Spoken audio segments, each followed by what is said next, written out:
which is refuse rates. Thank you. You have the floor.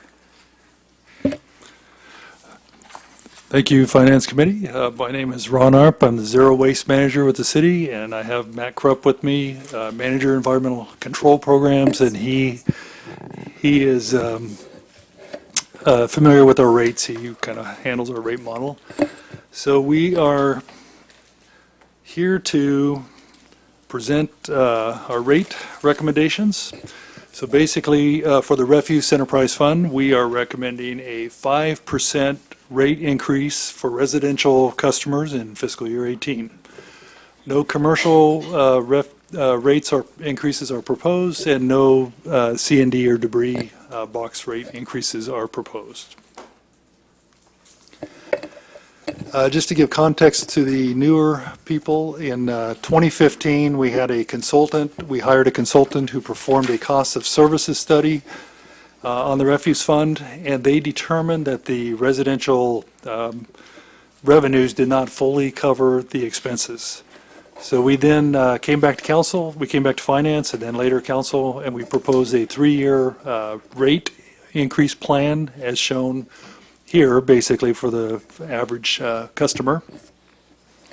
And we went to council with that plan, and in fiscal year 16, as you can see on this, we proposed a 9%, implemented a 9%, and this year we implemented another 9%, and the rate plan showed us implementing an 8% in fiscal year 18, however.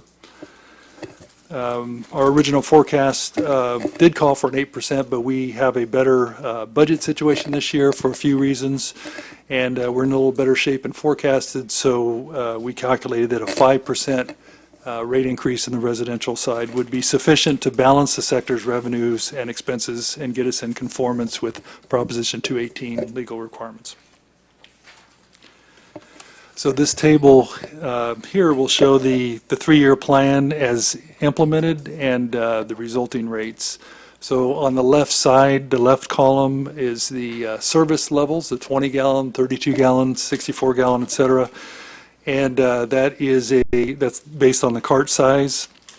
And of course, the next column over is the base year 2015 when we came up with the plan. And then there's a 3-year plan that we've implemented the first 2 years and proposing with the red box around it the fiscal year 18.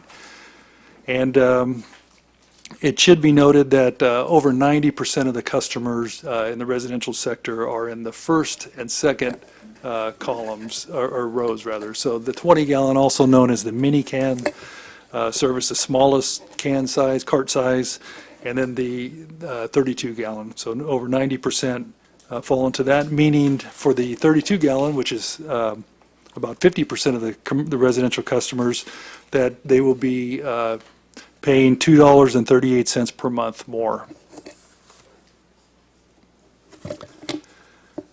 Okay, this slide shows a breakdown of the refuse fund expenses for fiscal year 18.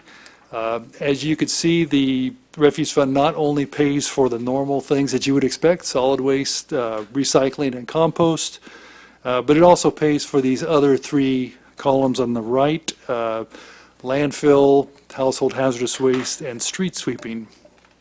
So the reason we're presenting this slide to you is just to demonstrate that not all cities have these 3 kind of alternative cost elements of them. For example, Menlo Park pays for street sweeping out of their general fund and out of a landscape assessment fund.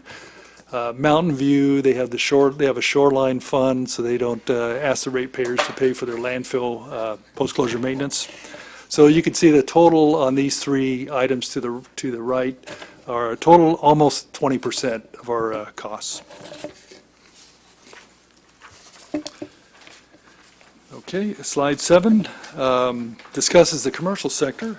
As I said before, that no rate increase is proposed, but I wanted to put this in just to show you we are proposing to recognize $875,000 more in revenue in the budget due to growth of the economy and new compost service required by the newer recycling and compost ordinance. In the past, we've been a little cautious about recognizing these increases in revenue. We're highly dependent on the economy. When the economy is going great, we get a lot of activity. There's low vacancy rates. There's a lot of C&D, construction and demolition activity, which generates quite a bit of revenue, but we're just seeing quite a bit of activity out there. So it's a cyclical thing, but it's something that I wanted just to mention. Okay. Okay, so slide 8 shows, just want to give you the big picture of expenses going back to 2011. The reason I picked 2011 is that's kind of when we had some problems in the refuse fund. We kind of cratered, if we will, with a minus $5 million rate stabilization reserve due to a variety of things, reasons.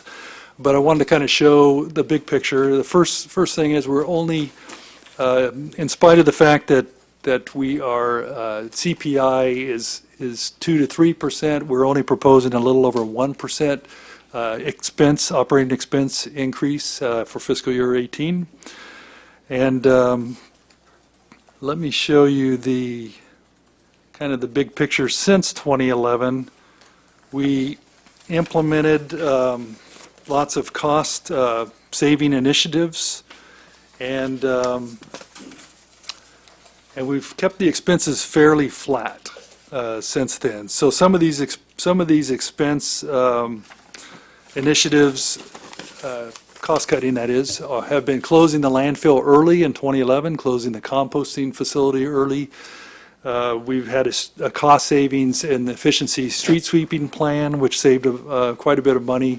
So we've really been able to, I think, and a lot of other things I could mention, that we've really been able to keep our expenses pretty low the last several years.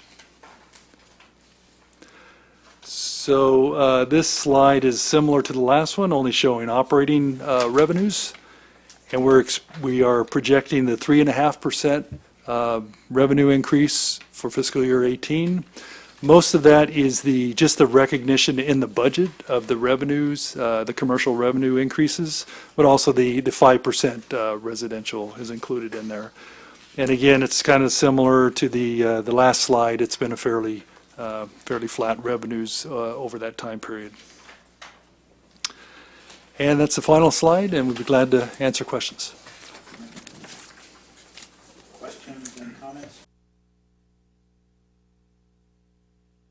Just one quick question. I previewed with you a little bit before. I was hoping you could give us a quick breakdown of the percentage of residents using the different cart sizes, even if it's just a guesstimate. Let's see. Okay, let me get back to that slide. It's and I know our budget goal for fiscal year 18 is that 40% of people would use the mini can. I think we're kind of on line with that. It's about 50% is the 32 gallon, and then I think the rest is probably the 64 gallon, with just really a handful that are using the larger than that, 96 gallon or larger. So it's very few people are in those last two categories. All right, thank you. Sure. Councilmember Holman. Yeah, a couple of questions, please. Thanks. The staff report says that it's not anticipated that a significant number of people will downsize. You think we've already saturated the market for 20-gallon cans?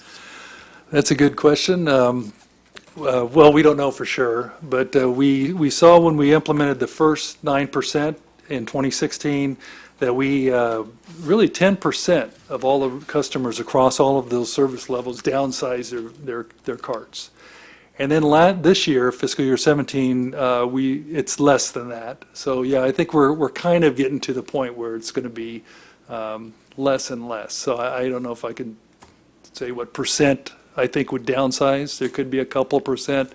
I don't think we're going to see 5%, but we're not sure.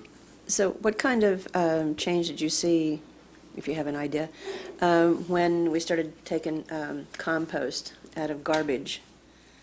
Yeah, so that was the first year of this rate plan, and so we did it, as you know, in conjunction with the residential food scrap collection program. So I think that's what precipitated the massive downsizing, the 10% of all customers going to smaller containers.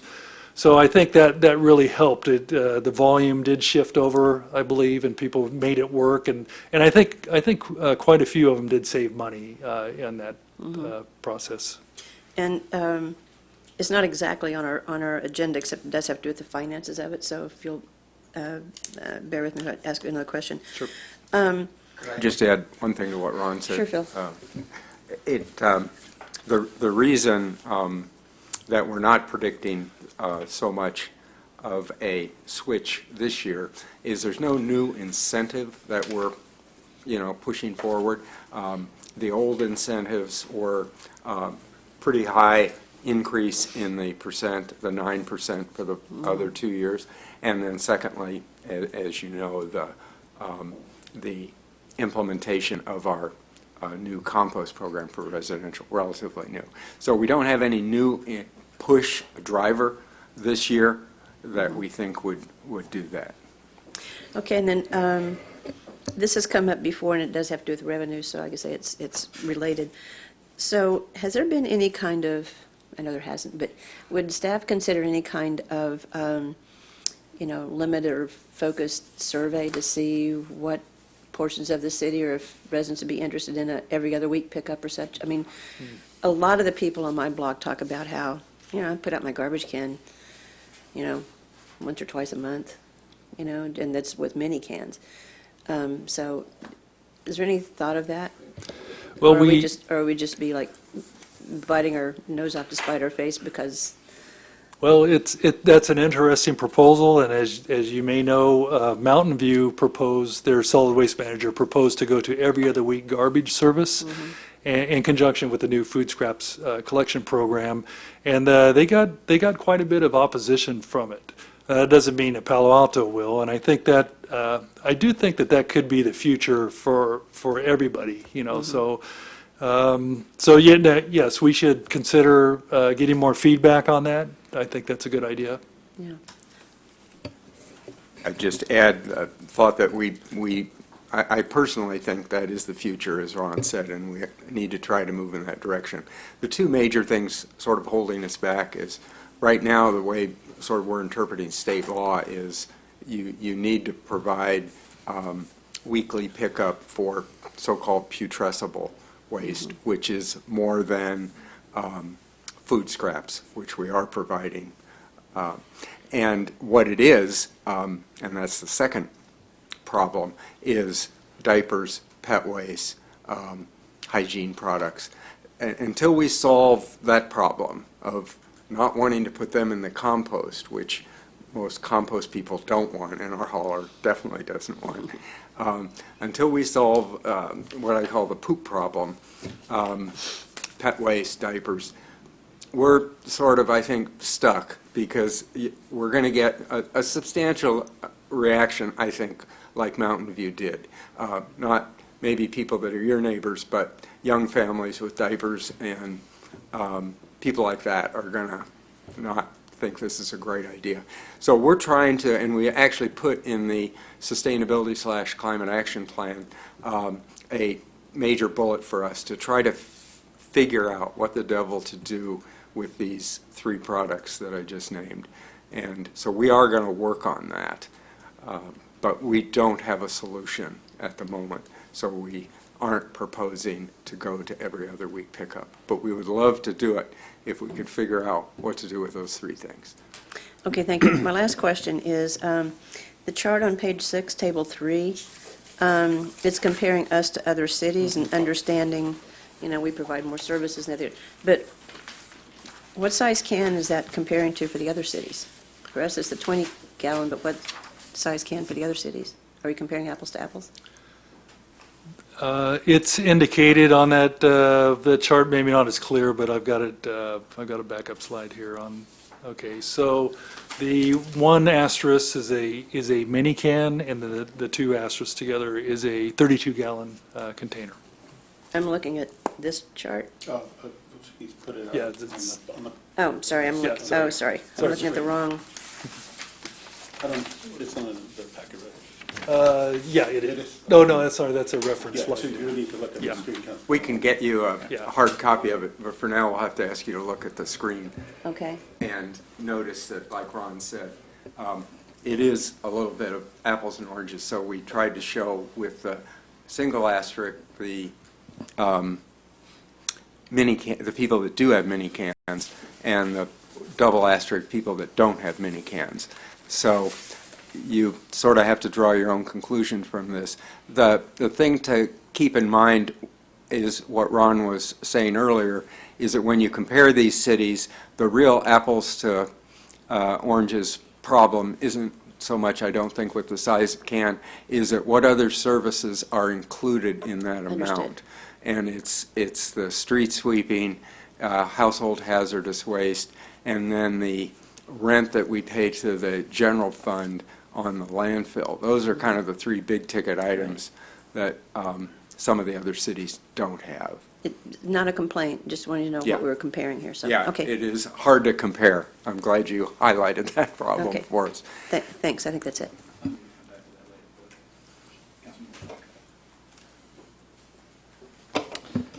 Yeah, thanks for putting this together. So I just want to kind of continue the question that Councilmember Holman was asking, which is, so I understand it's hard to compare, but do you also have a chart on how the rate increases compared to other cities? Like, because so far it looks like the rate increases have greatly outpaced inflation, if I'm not mistaken, correct? Like Yeah, maybe double. during this three-year Yeah. plan to balance the sector, yes. They have not trended with CPI, right? So we do need to underscore why we had those rate increases. It wasn't so much to keep up with expenses as it was to redistribute. Under Prop 218, our attorneys determined that we needed to rebalance the expenditures that we were charging our commercial customers and that we were charging our residential customers. And so we think this three-year plan, the 9, 9, and now 5% increases, has done that. So looking to the future now, we think we've solved this Prop 218 problem, and we can have expenses going to the future that are really related to, rate increases that really relate to only to the true expense increases. I see. But that wasn't true, especially for those 2 9-9 years. Those were balancing years. Those weren't just trying to track our expense increases. They were greater than our expense increases. Yeah, I mean, I think on the expense increase side, it looks like you guys have been doing pretty good in terms of the operating expenses are relatively flat, but the rate increases are much more. So, I mean, to the average consumer, would be thinking, what's going on here, right? It's a difficult concept, and but that's what we thought we had to do. Now, not all cities are doing this, to be honest with you. But we approach these Prop 218 things very seriously, and the former Finance Committee was in full support of that 998 plan that we originally had 3 years ago. So I mean, if the rates are going up, that must mean we are making extra money, right? Is that true or no? Well, remember, we're not increasing the commercial. We didn't increase the commercial rate during that time period very significantly. I can't remember what our commercial. The commercial, has only had one increase since 2010. So it's, been pretty flat, but, it was probably out of whack a little bit before that. I see. Okay. And do you guys know what percentage of our cost is actually labor? Do we know? Not offhand, I'd have to, Well, let's give him some broad parameters. Yeah. Are you going to do that? Yeah, I What can the do that. relays contract is? Yeah. what the- sure. So, Honorable Council Members, Matt Krupp, Public Works Zero Waste. The general breakdown of our costs is about 15, $16 million of our $31 million makes up the green waste collection costs. It's by far the largest portion of our expenses related to the refuse fund. The next largest expense on the collection side is processing and landfilling at the Smart Station and Kirby Canyon landfill, and that makes up around $5 million. So the other costs are, I don't know if Ron has the detail over there, but the other costs are administrative costs, and you saw there's the street sweeping costs, household hazardous waste costs. But we don't have right now the breakdown of the green waste labor, which the most expensive Well, I think that's portion. probably okay, because that's a Okay. contractor, right? I was talking Right. more about our labor. Yeah, Oh, just sure. looking at the preliminary budget for this year, it's right under $3 million is total salary and benefits. For handling this. Yeah. Do we know how many employees that is? Yeah, there's almost 16, 16. there's 15 point something employees. Just a note in context, back in 2012, we had 38 full-time employees charged to the fund. Okay. Yeah, just, and to follow up on that, so the major changes that we made that cut in half the number of people working for the refuse fund was closure of the landfill and the change in street sweeping, where much of that is contracted out now. I see. So it's about $190,000 per employee, roughly. Sounds about right. Okay. Okay.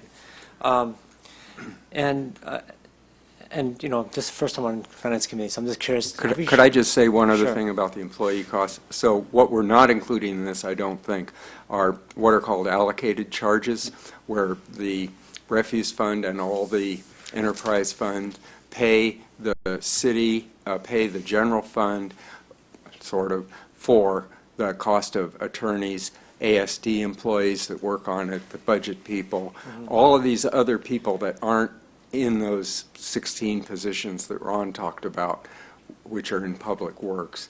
The rest of the people that support, like attorneys, budget, these people, you could ask, and that's why it's a little bit complicated to say what the total salaries are, because really we should include those, almost all of that allocated charge is people. And, you know, that's something we could do, but I don't think we've ever tried to put the two together and say, what are the public works employees, what are the other department employees, and give you a figure. We could do that. Okay, but it's roughly $190,000 for someone doing the administration of this, the 16 people doing the administration of this is roughly what the cost is. Yeah, I want to add too that we do beyond just administration. We run our own programs here with the Zero Waste Program. We provide a higher level of service than you do see with other communities. We're out there in the community talking to our residents, talking to the businesses. So one of the reasons that it's hard to do a direct apples-to-apples comparison with our other communities is that we do offer a higher level of service than the other communities, and our residents tend to expect that level of service. And what is that higher level of service? Well, that's a good question. Let me- Yeah, feel free, Ron. Okay. Well, there's quite a bit, you know, of course, I talked about the post-closure maintenance monitoring and reporting on the landfill. Street sweeping, we have a higher level of street sweeping than just about any city. So we sweep more often? We Yeah. sweep more often. We send all of our garbage, or MSW, municipal solid waste, through what's called a dirty MRF, and where the recyclables are sorted out of it. Many cities, you know, don't do that to the north of us. They go to a transfer station. We have a household hazardous waste program. It's a weekly program. It's more convenient than most anybody that I know about.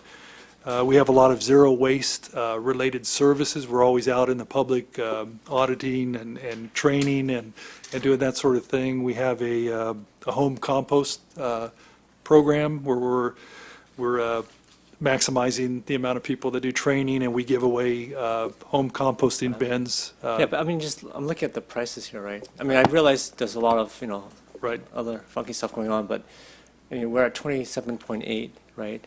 Our rate increases have been a lot, and compared to our neighboring cities, we're, for the same size can, substantially more, right?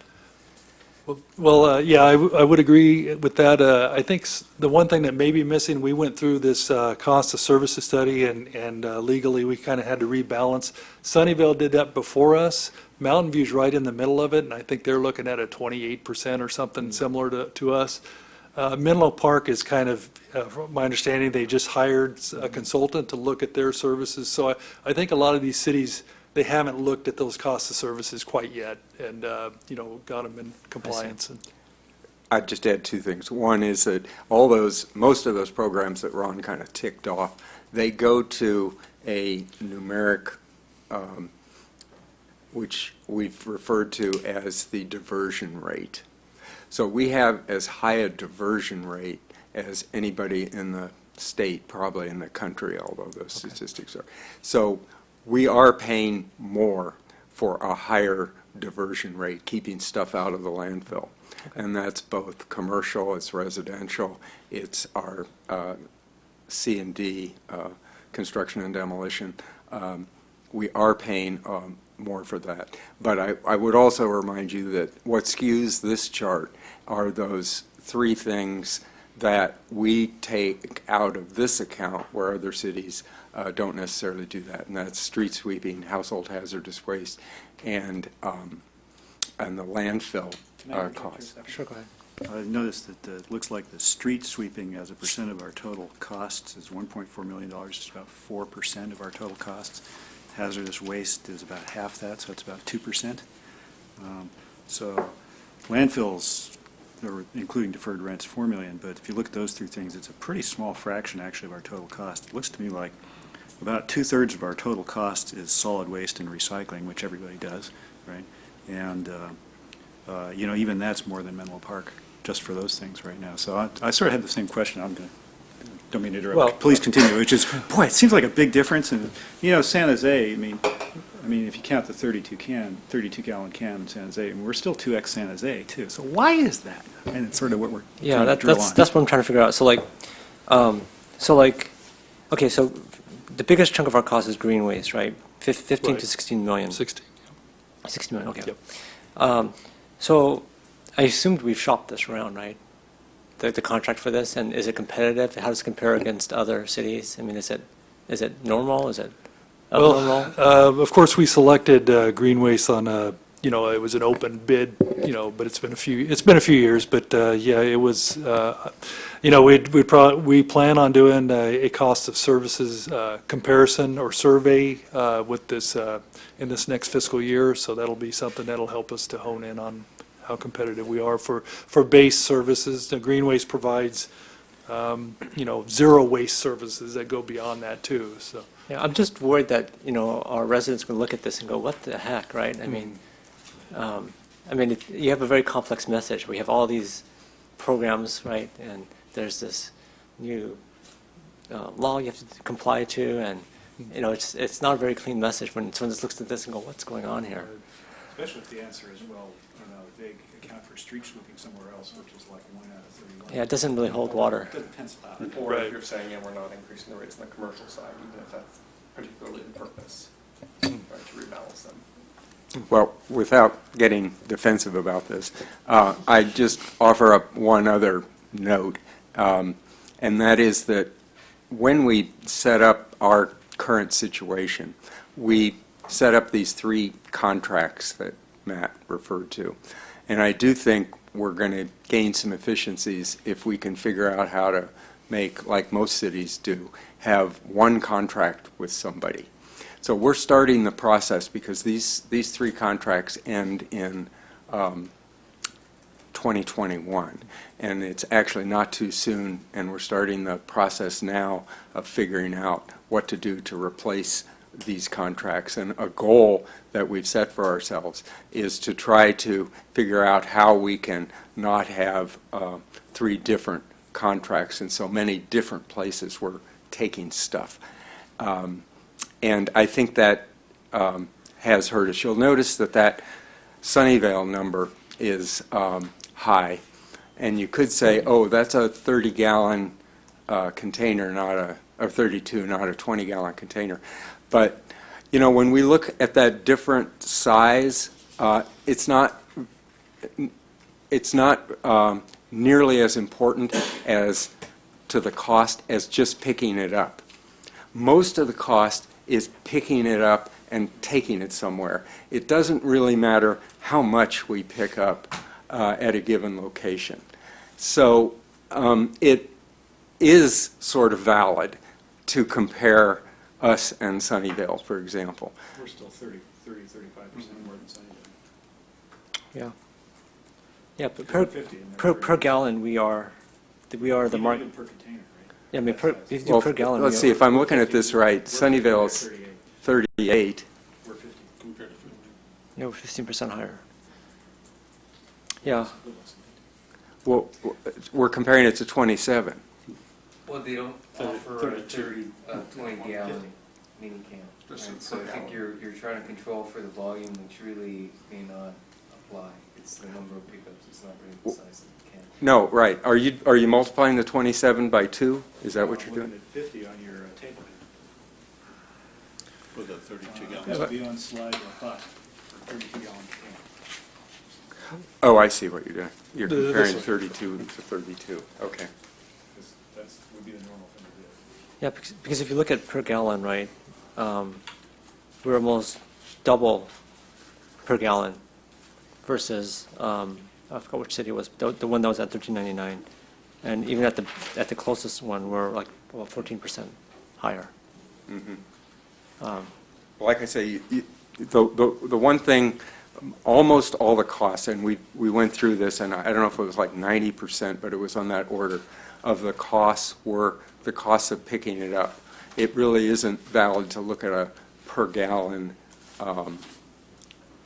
ratio. That's not what drives the cost. Yeah, so it's picking it up and I taking it actually somewhere. thought about that too, because I looked at, our rates, like 27.50, 100, 150, and you look at it per gallon, and, at 20 gallons, it's $1.39, and then at 32, 64.96, it's $1.56.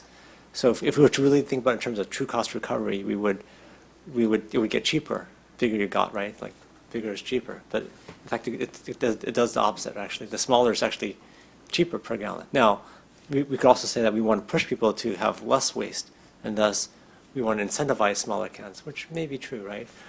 But if, our costs are driven by the cost of picking it up, not how much it's in there, then maybe we should price it the other way around, right? Have it to be cheaper for bigger, and maybe people would share trash, right? Or share cartons, who knows?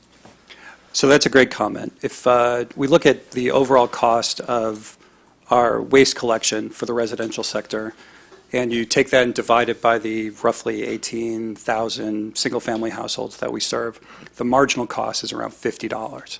So that's if just straight-up math doing that. We have a cost structure that's been proven to work in terms of diversion, which is a pay-as-you-throw model, and our attorneys have given us clearance through Prop 218 that this is an appropriate way within the sector to incentivize better sorting behavior. The smaller people's garbage cans, the less they are apt to use it. Cities that have a one-size garbage can, like Milpitas and Gilroy, have the lowest diversion rates in the county. So we believe that this is a pretty effective way to work. I hear what you're saying, though, and one of the challenges that we had when we were working on trying to bridge this Prop 218 gap of our residential expenses was how can we make sure that the residents who are paying around, $20 a month for their mini cans didn't end up paying $50 a month for their cart, which again is like the marginal cost for garbage service.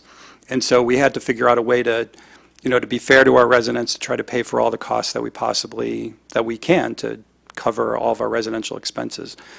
So I would say that our program, we've been highly touted around the state. We have very few complaints about green waste service. If you call us up on the telephone, our telephone number, you could reach us at extension 5910 if you're here at City Hall. There's almost always someone there to answer your call. And I guarantee that you won't find that same level of responsiveness in any of these other cities. So I'm very proud of what we offer here in Palo Alto. Yes, it is a little bit more expensive, but what we can provide, and the diversion rate that's materialized because of that is the highest in the state. And it's something that we're very proud of as a program, and we want to keep doing. I just want to add really quickly, Mountain View, one of our Smart Station partner cities, they only offer every other week recycling collection, so it's less convenient for their residents. They can save costs, like Councilmember Holman, what you were saying, a way to reduce costs is by reducing the number of trips, truck trips. And we experimented with that when we ran a 2-cart pilot in the Green Meadow neighborhood a couple years ago before we instituted our food scrap program. So we're doing our best to try to find ways to cut costs wherever we can and provide the highest level of service. We're going to be coming up probably early next year, I would say, with a proposal on how we're going to move forward in terms of our future contracting. All of our contracts are essentially up in 2021.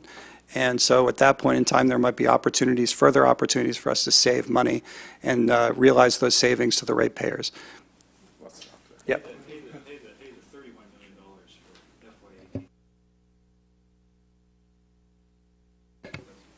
Yes, it does.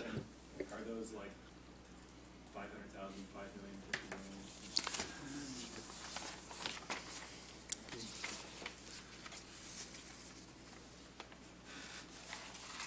million? Let us take a look, because I'm looking at a big summary.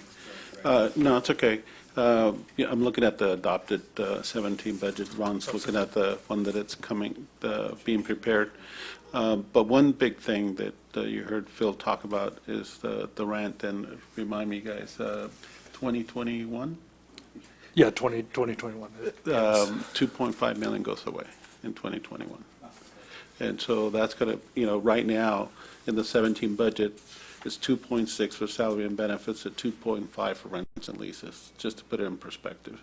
So it's like getting rid of salary and benefits in 2021. Well, that's what I was thinking. It sort of seems like the direct people stuff is 10%, right? So that's sort of a relatively minor piece. And the allocated charges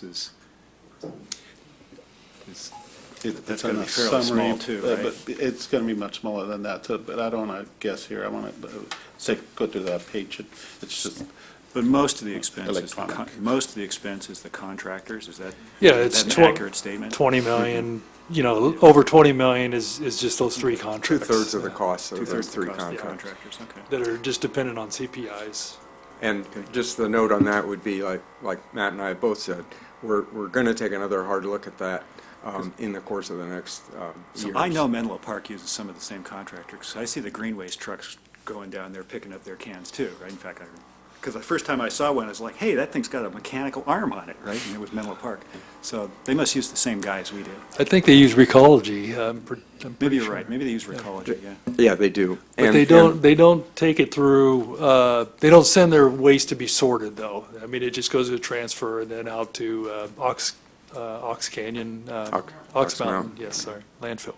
Yeah. Yes, sorry. I want to be sensitive to the numbers, and I'm thankful for Councilmember Tanaka, your questions. One thing for perspective as well, a number that I don't think is represented in the staff report, is that the residential portion of the expenses make up about a third, or about $10 million worth of our expenses. The commercial sector, which includes construction and demolition debris, but also the regular collection of commercial garbage, represents 2/3 of our expenses. So the residential portion it's just a set of that. So that's what we're trying to cover with these rates. It's like a $10 million nut that we have to cover.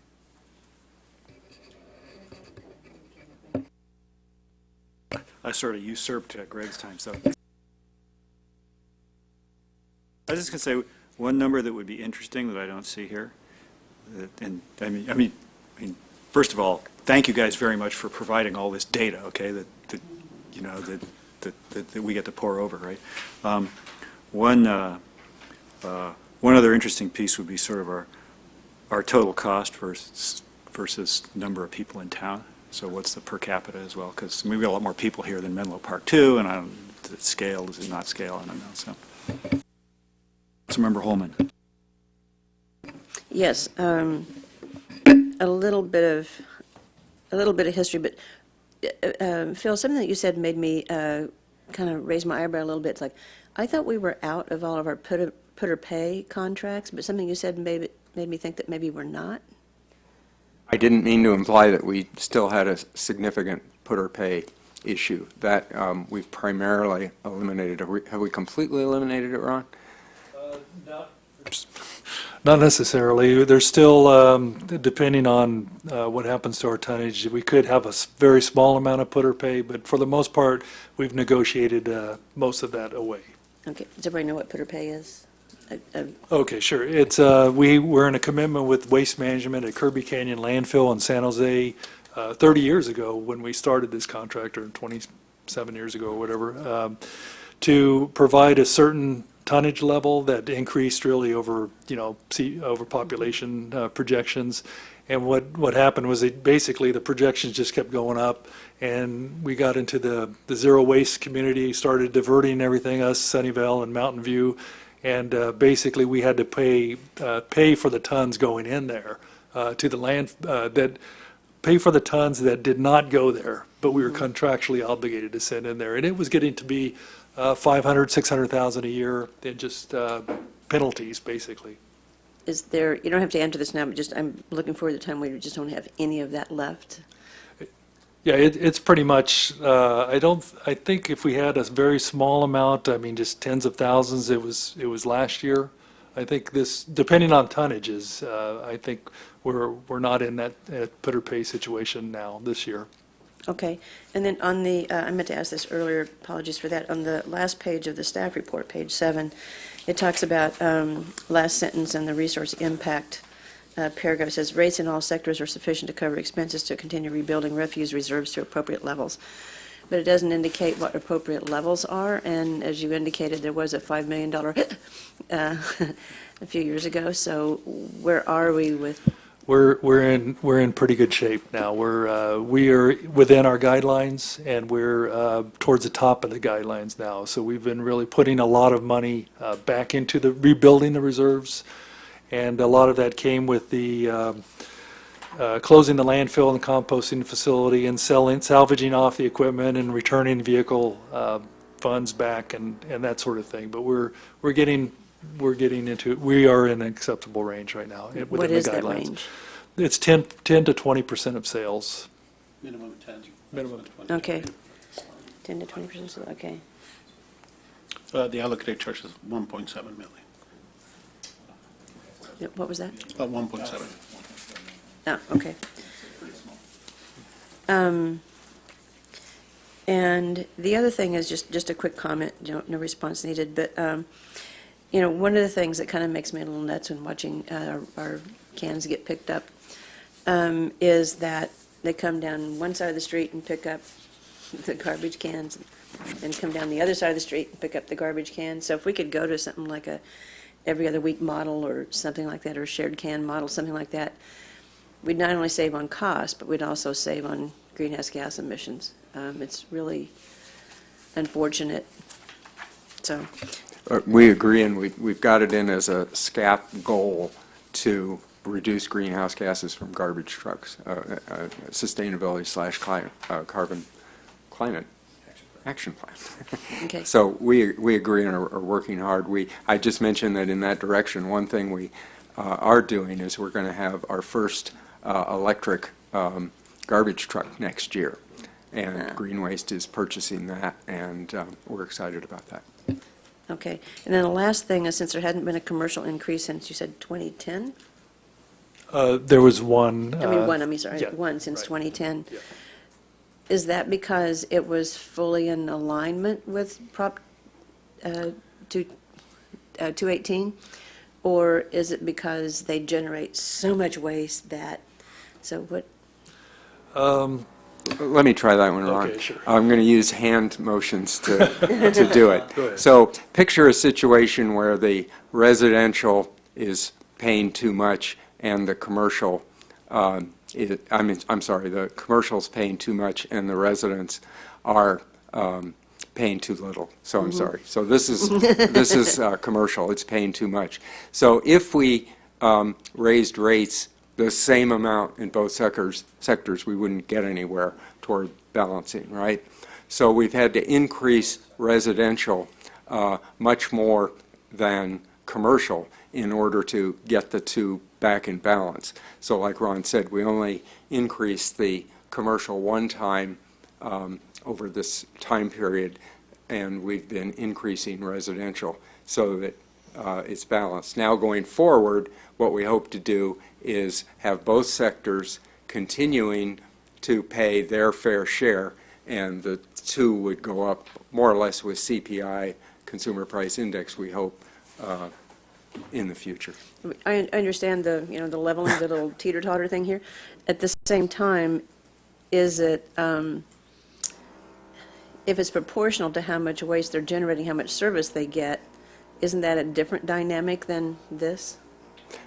You're right that there's sort of competing goals in there, and we've let the goal of balancing those two sectors control for the last 3 years. It was the only way to get the two sectors back in balance, and what we were advised was the most critical thing, and the way other cities have approached this that have tried to address the problem, the most critical thing with respect to Prop 218 is that the sectors are balanced, rather than trying to micromanage within the sector. Okay, great, thank you. Thank you.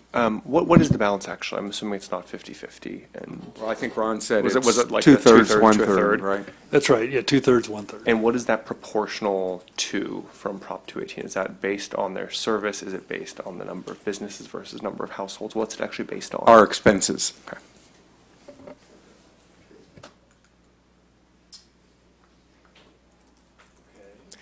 Could I just add one thing back to your question? I still feel like we haven't completely answered why does it cost more in Palo Alto for a 32-gallon can? Well, I And- think if you look at your chart, I mean, we're the most expensive guys in town, right?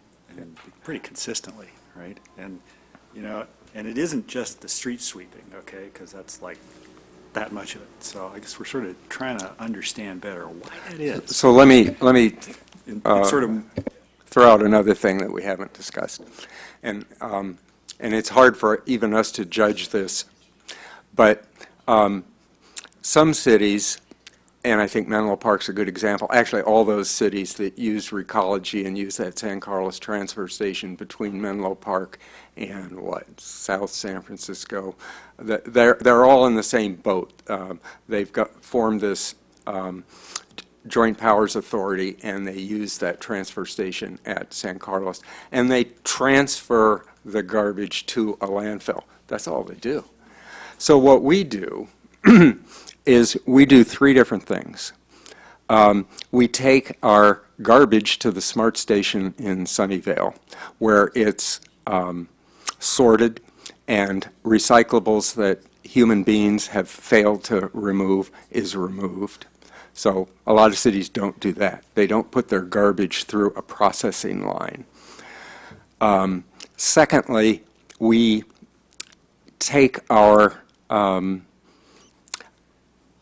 compostables in the green container. The green container goes to a new state-of-the-art facility, first of its kind in the nation, actually, in North San Jose, which is a dry anaerobic digester. And just to provide some context for the newer folks, we went through this exercise of costing out doing something similar to that here in Palo Alto, and that was directed by the Measure E initiative in Palo Alto, that we investigate this. We determined that that cost was too high to have our own facility here in Palo Alto, but the fortunate thing that occurred was it happened to be our hauler built this state-of-the-art facility, mostly for San Jose, but we got in on the deal. So our compostables are now going, both our yard trimmings and our food waste mixed together, are going to this state-of-the-art facility in North San Jose, where it goes to a dry anaerobic digester, methane is extracted, and then the residual goes to their compost facility in Gilroy. And this was as good as we could do, and is much better than other cities are doing that are not using that facility. So we're extracting both energy and compost from our compostable materials. So actually, those are the two main differences that I'd point to. Now, we may be paying more than we could negotiate again if we had to start over. And that's why in 2021, it's going to be important for us to really see who can provide all of these services under one umbrella for us, because I think that will be cheaper than having the 3 contracts we have now. So I did want to point out that, like in Menlo Park, their stuff doesn't, I mean, it disappears, and if that's all one is interested in, then yes, it can be much cheaper. But ours is taken to essentially state-of-the-art facilities. I understand. And so when you say recology and transfer to this station in San Carlos and goes to landfill, you're talking about compostables? Are we doing No, apples to apples here? They're garbage. Their garbage goes to the. I don't yeah. know exactly I don't- what happens yeah. to their compostables, I'm not sure where to their be honest compost with you. goes, yeah. Okay. It doesn't go to the place in North San Jose where ours goes. Well, our garbage doesn't go there either. It's our yard trimmings and food scraps. Well, you wouldn't want to put your garbage in there. Right. I thought you were asking where do their compostables go? Well, it's sort of trying to do a apples to apples comparison right here. We're not sure where their compostables go. Okay. Because, I mean, even if you look at that, compostables is $5.6 million out of the total, which is like 16% or something like that. So even if they're paying half that for compostable, it's still only a couple of $1 million difference. And so, I mean, it sounds like you're sort of potentially looking at, yeah, a couple million here, a couple million there, and so forth, and it adds up after a while.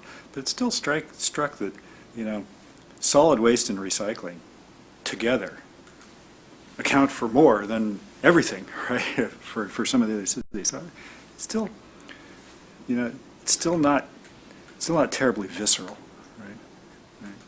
So, And it could be that the economies of scale are helping those north cities out. Like I say, they've banded Well, together. although I assume if you're talking north cities, then Santa Clara and San Jose probably wouldn't be part of that consortium. They're not part of it. It's Okay. just the ones to the north of us. And we're still quite a bit more, I mean, it's up and down, the pattern is up and down the peninsula, right? It's not just the north cities, it's the south cities too.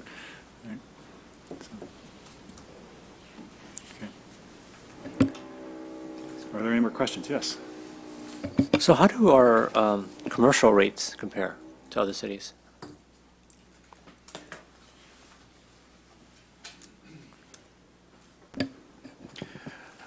Well, our commercial rates, as Rob mentioned, we only had one rate increase, the 5% rate increase last year.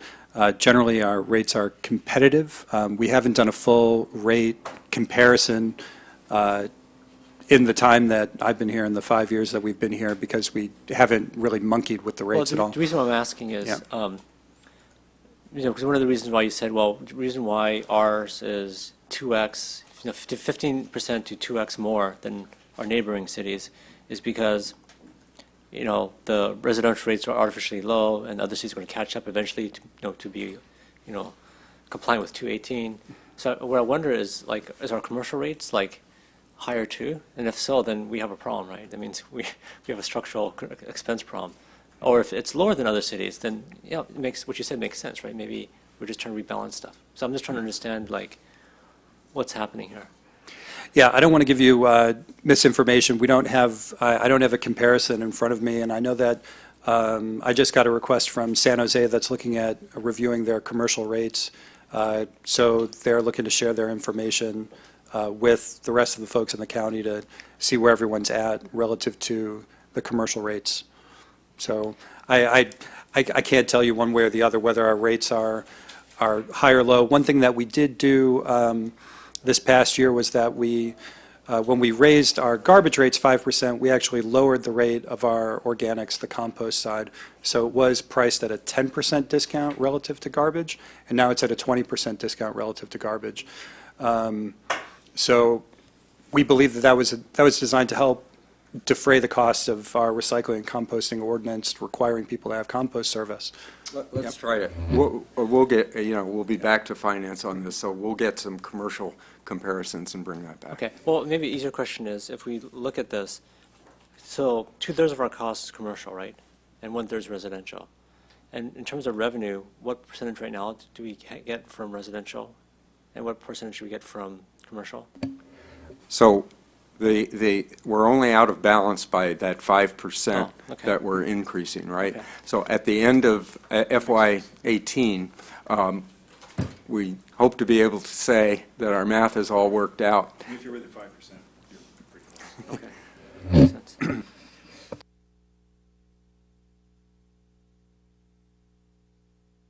So what are we asked to do tonight?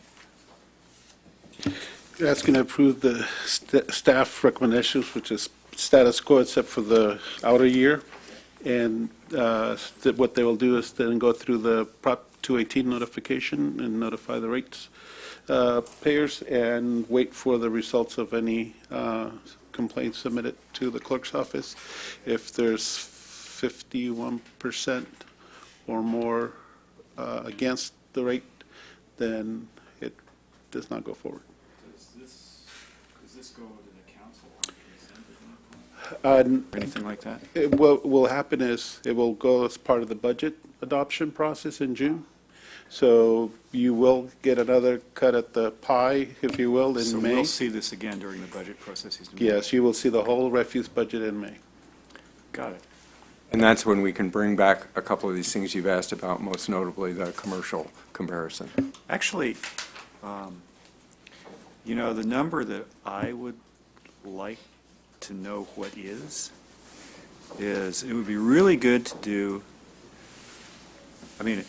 kind of this good analysis you guys did on rates, relative to, context of other cities. It would be really good to see the cost, and I suppose we're talking about the residential cost, right?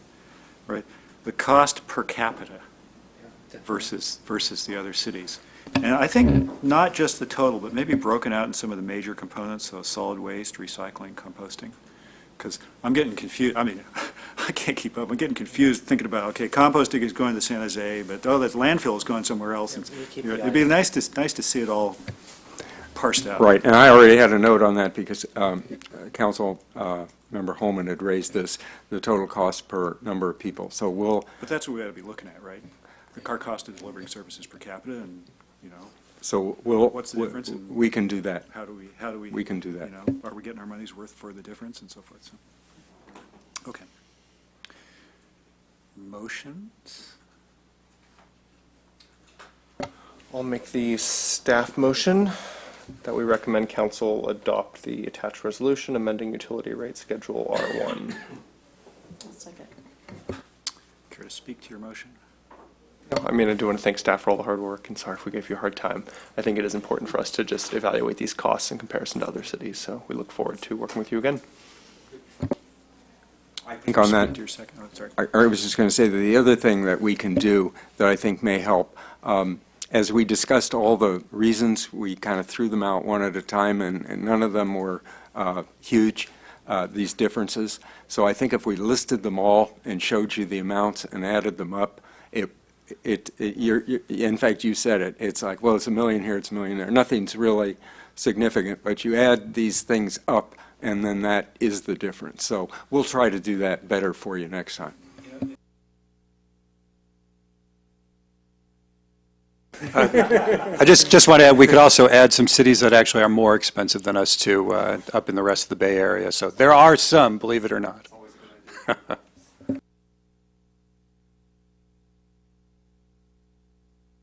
No, just also to thank staff for all the good effort, and I was at the Arbor Day event, I think, recently, and learned something from Matt having to do with garbage and recycling that I was not aware of, so thank you for that. This group of people, I think, is always so well-informed and ready to respond. It's really impressive and much appreciated. And appreciate very much your continued endeavors to help us get lower and lower on what we're putting in cans.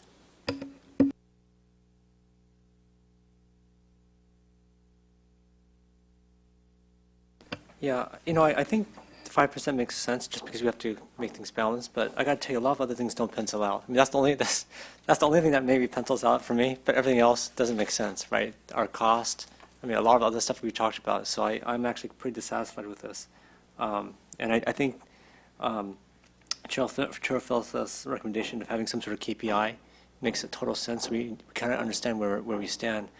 Because right now it's hard to know, and I think to our ratepayers it doesn't seem fair. It doesn't seem right. I mean, unless I sat down and really looked at this, it wouldn't make sense to the average consumer. So I think it makes sense in terms of balancing, but other than that, it doesn't make sense at all.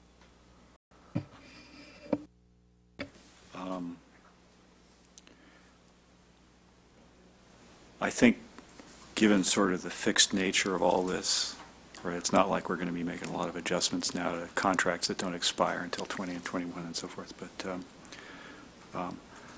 what I would say is if we were coming out in the middle of everybody else, I mean, if, you know, Menlo Park was there and Mountain View was there and we were there and so forth, you probably wouldn't get this level of scrutiny. So I think it's incumbent on us when you see something like this where we're kind of the outlier here, you know, that actually it probably should get some scrutiny both now and in the budget process that's coming in May.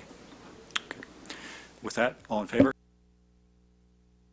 Motion carries unanimously. Thank you guys very much for all your work on this and for the highest rate of diversion.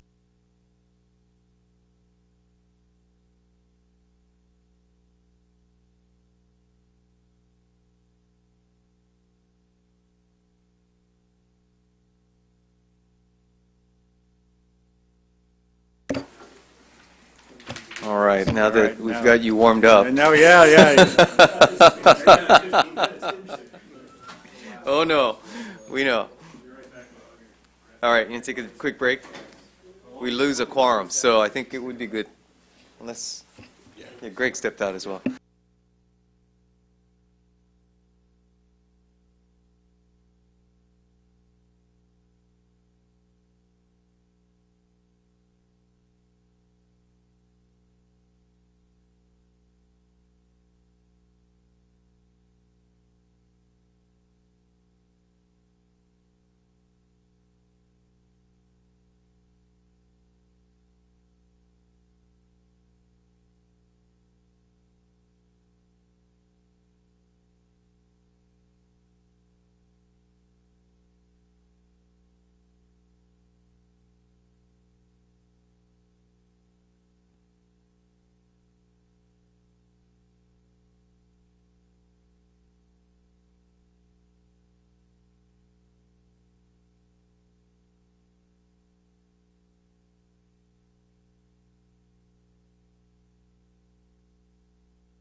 Let's proceed to item number 2, which is the UAC recommendation on the water utility financial plan. Good evening, Finance Committee members. I'm Jonathan Aubenshine, Assistant Director of Utilities Resource Management, and tonight we're going to talk to you about the water and wastewater utility financial plans and rate changes, starting with the water. And so I'll turn it over to Eric Kenniston, our rates manager, for the water utility financial plan presentation. Good evening, council members. So launching in. Tonight we're going to be discussing, actually we were here just 2 weeks ago and nothing significantly has changed from what we mentioned those 2 weeks ago. So the water rate increase we're bringing to you tonight is a 4%. I guess the other things you might, I could also say wastewater is proposed to be 0. On the other utilities out there, we're showing a 12% in electric and no in gas. So again, our favorite chart shows up in all the utilities. The blue line shows revenues projected and actual going back 5 years.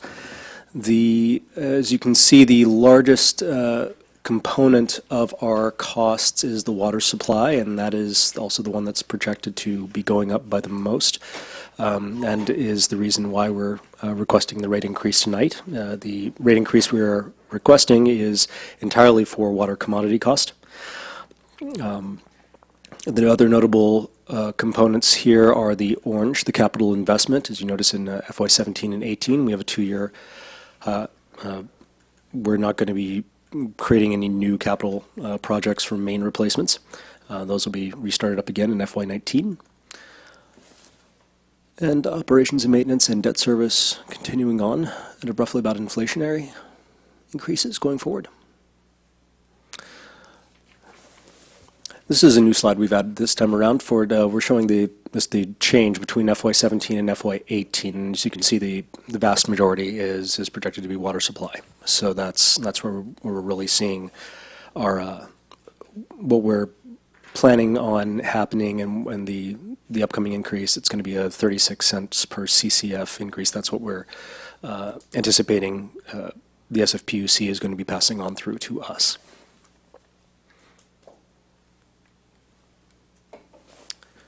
As for reserves, we've pretty much used up any rate stabilization reserves that we have in play. FY17, 18, we're going to have a little bit of capital reserve that we can use bolster. There's that unassigned. It's an anachronism of the model. But we are projecting to draw down reserves a little bit, in the future years, which is why in the future we have a series of 7% increases going forward.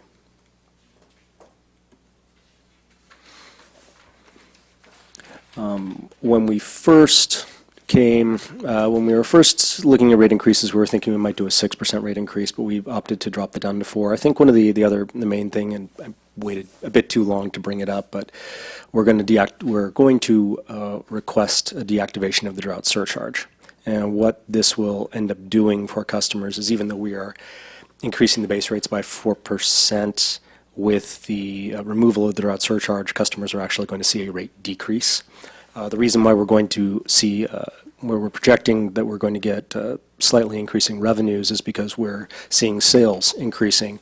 As is typical after a drought, sales continue to tick up. Hopefully this trend will continue. And something we'll bring up in the future is something that's allowed under Prop 218 is we may suggest doing a separate pass-through of the SFPUC commodity rate. And particularly if the SFPUC rates end up coming in lower than what we projected, we might opt to do we'd have to do this as another Prop 218 notice, notify customers that this is we want to pass through this cost from SFPUC and do it the same way. We could do that for up to 5 years before we'd have to re-ratify it.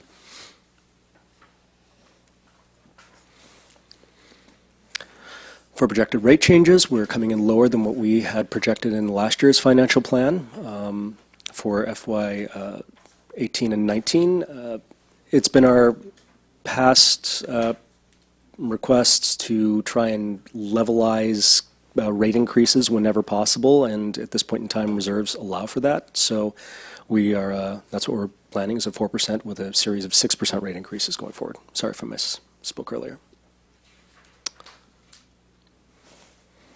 And with this path of rate increases, operations reserves are expected to remain healthy right around the target reserve range, so adequate to meet future needs.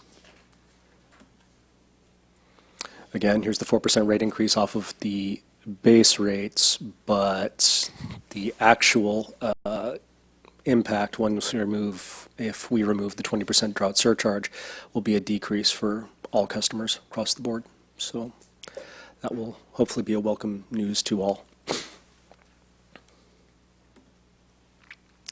And that actually ends my presentation, my formal presentation, and thus the recommendation to adopt the resolution for the financial plan and to amend rates shown.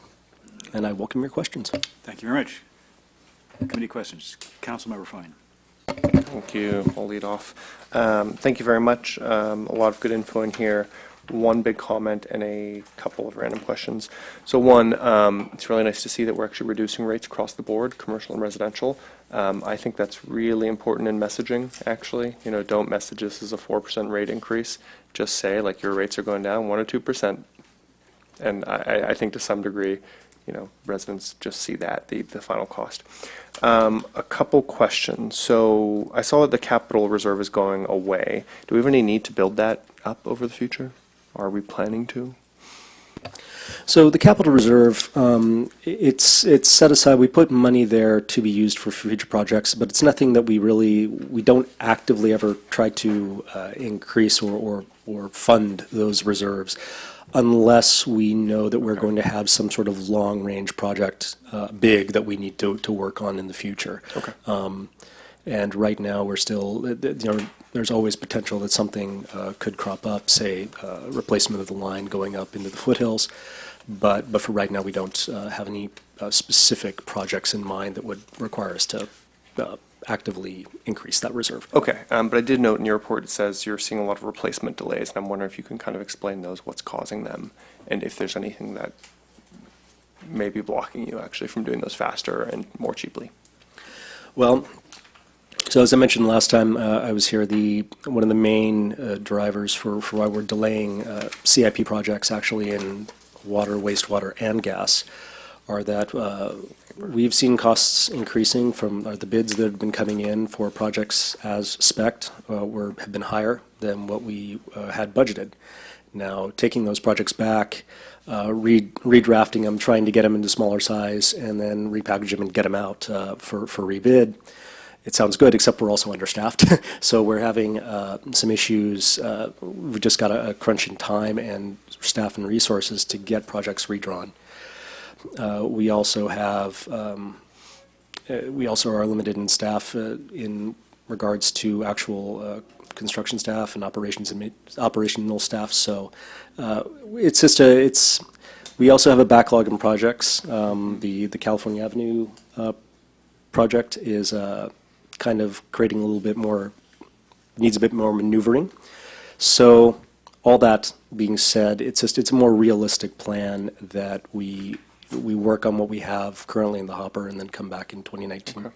It'd be nice for us to track this. Yes, and if I might correct that, Eric, you said California Avenue, I think you meant University Avenue. So we Pardon do me, I have misspoke. a major water replacement on University, and recognizing the potential for business disruption, we're taking extra time both in terms of the planning, preparation, coordination with others, as well as the outreach that's upcoming. Okay, and just two last quick ones. One, so I also noticed you were thinking of recommending the pass-through, just the commodity costs.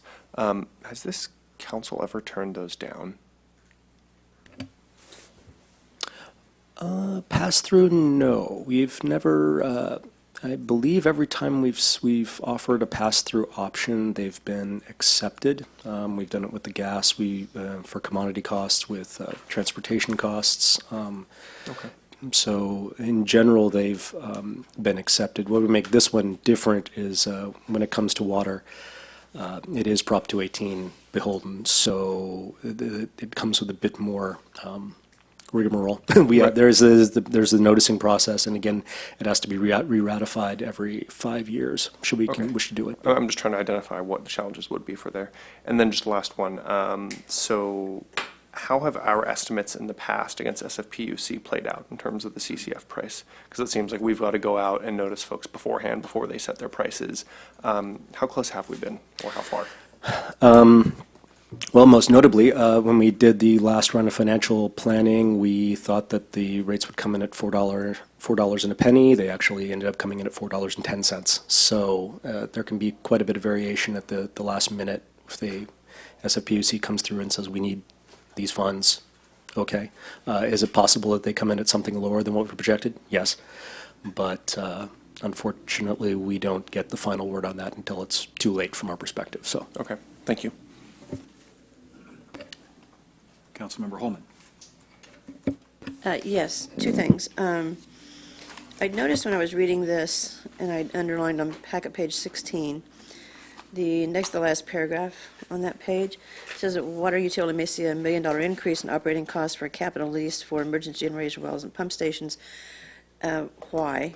And if you go back further up in the page, it talks about the next 5 years. And then going back down to this, aside from that, operating and CIP costs are projected to roughly rise 2% to 4% annually or over that time, annually over that time. So two things. One is why the $1 million increase anticipated, and why 2 to 4% CIP cost increases given, and there are different kinds of construction projects, but we're being told other construction projects are coming in at much higher escalating rates than that. It's good news that these are lower, but I'm wondering where the disparity is. Does that make sense? I'm sorry, I was trying to bring up. My apologies, I was trying to bring up the report here, so. You want me to try to take? That'd be wonderful. So the 1 million increase related to the emergency generators, this is to ensure that we have generators at every well and booster station for emergency operations in the case of a power outage. If we have to move water around the system, we need to have backup generators. Right now, we have a few generators that we can move to different locations on the system to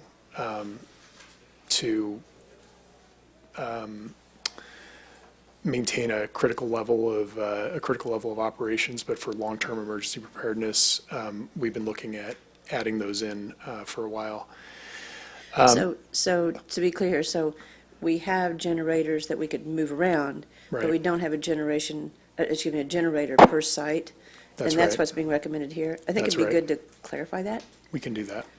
Um, And you Consider that. also asked about the 2 to 4% increases, annual increases over time. For CIP, operating and CIP costs. You know, this is just related to the increased costs of materials and construction that we've been seeing for the last few years. The construction industry is, I think, booming in the Bay Area, even for underground construction, and we've seen very significant increases in costs.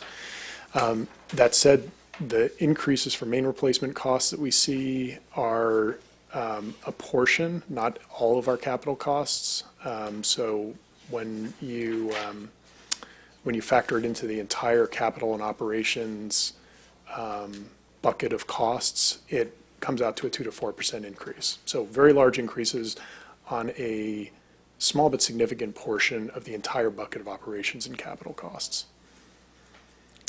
Okay, large on some, small on others. Right. So it averages out to this 2.4. That's right. We do some It's- of our capital in-house, for example. Yeah. I think, well, just speaking for myself, I think that's also a little bit misleading, because, again, we've just been talking for how many months about escalating costs of construction / CIP costs, and so this is, I think the way you described it would be helpful, so it doesn't raise the same question for somebody else. Okay. And I think I had,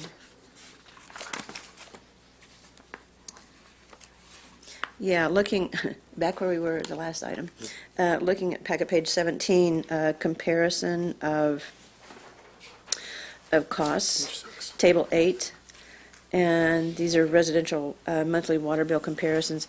And when I first glanced at this, I thought, oh, it's because we got our water from SFPUC, and then I started looking at the towns, it's like, well, wait a minute, they probably do too. And then the text after that talks about, Menlo Park gets 95%, Redwood City 100%, Mountain View 87%, and 100% for Hayward. They're all SFPUC water. So once again, why are we not an outlier, but we're up there compared to other SFPUC jurisdictions? Well, we actually did a benchmarking study back in 2010 to sort of look at this exact issue, and one of the things is we actually made a slide for it. It's right up here. Our facilities in general compared to You were other water. holding out on us, We were right? holding out. We do, You were ready, but holding out. but in general, our water system is older than surrounding communities, so it requires more maintenance capital needs. we do have a more aggressive infrastructure program than surrounding communities. One of the other things is we also, with the zones, I mean, if you look at some of the other places where we compare to, tend to be flatter. We have more hills, and that does come with some additional costs, more pressure zones, more miles of main per customer. Could I just interject that Redwood City, for instance, they have some pretty significant hills. They do up in the other, in some parts, Yeah, but they're Emerald also. Hills and all around in there, Mhm. so, and they're $10 less than we in some areas and more in others. And I can't speak directly to Redwood City, but I believe it's also a choice of how much main replacement is chosen to be done, and how much of a system replacement is chosen to be done. So do have a higher quality of service, fewer complaints and outages. So now also when you come to, I believe Redwood City also does utilize some well water. Won't speak much on that, but yeah. So. I think you can boil down what we found in because we've been looking at this this question comes up regularly, because we have had higher water rates than most of our surrounding cities, and in fact, all of them at this point, for probably over 15 years. If you go back and look at the 25-year history, we started to see major increases in water rates when we started to do our aggressive infrastructure replacement back in we adopted it in the 80s and kicked it off in the 90s. There are very few cities in the Bay Area that are replacing their infrastructure on the pace that they need to be replacing it on. And when we started that, well earlier than other cities, we started seeing, our rates rose above surrounding cities. So I'd say there are two things that make our rates higher than surrounding cities. One is higher level of service, and that goes to sustainable infrastructure replacement, number one. Number two, emergency preparedness. We have an ability to restore service and continue service in case of an emergency that surpasses most surrounding agencies. And then number three is the fewer complaints and outages. That's also been found in the benchmarking studies we've done. So that's factor number one, is higher level of service. Factor number two is certain aspects of the layout of our system that are substantially different from surrounding cities. You say Redwood City has a lot of hills, but there's no comparison to the setup that we have with a large transmission line running way up into the foothills and 5 reservoirs up there and 9 different pressure stations. That development was put in place years ago when there was still the possibility of expanding development up into the foothills.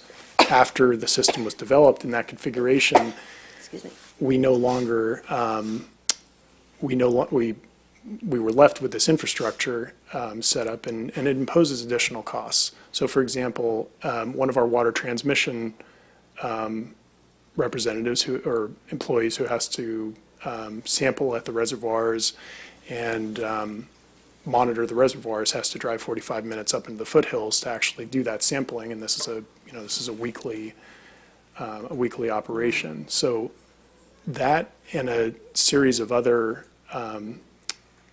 factors related to customer composition and different usage patterns all contribute to the higher cost of water in Palo Alto. And we can share some of these benchmarking studies. We've sent them to the Finance Committee in the past. If there's a short way to answer, because I don't want to take a lot of time here, but if there's a short way to answer the 9 lines that feed all the way up into the foothills, when was that put in place? I believe it would have been back in the probably 50s or 60s. Wow. Yeah.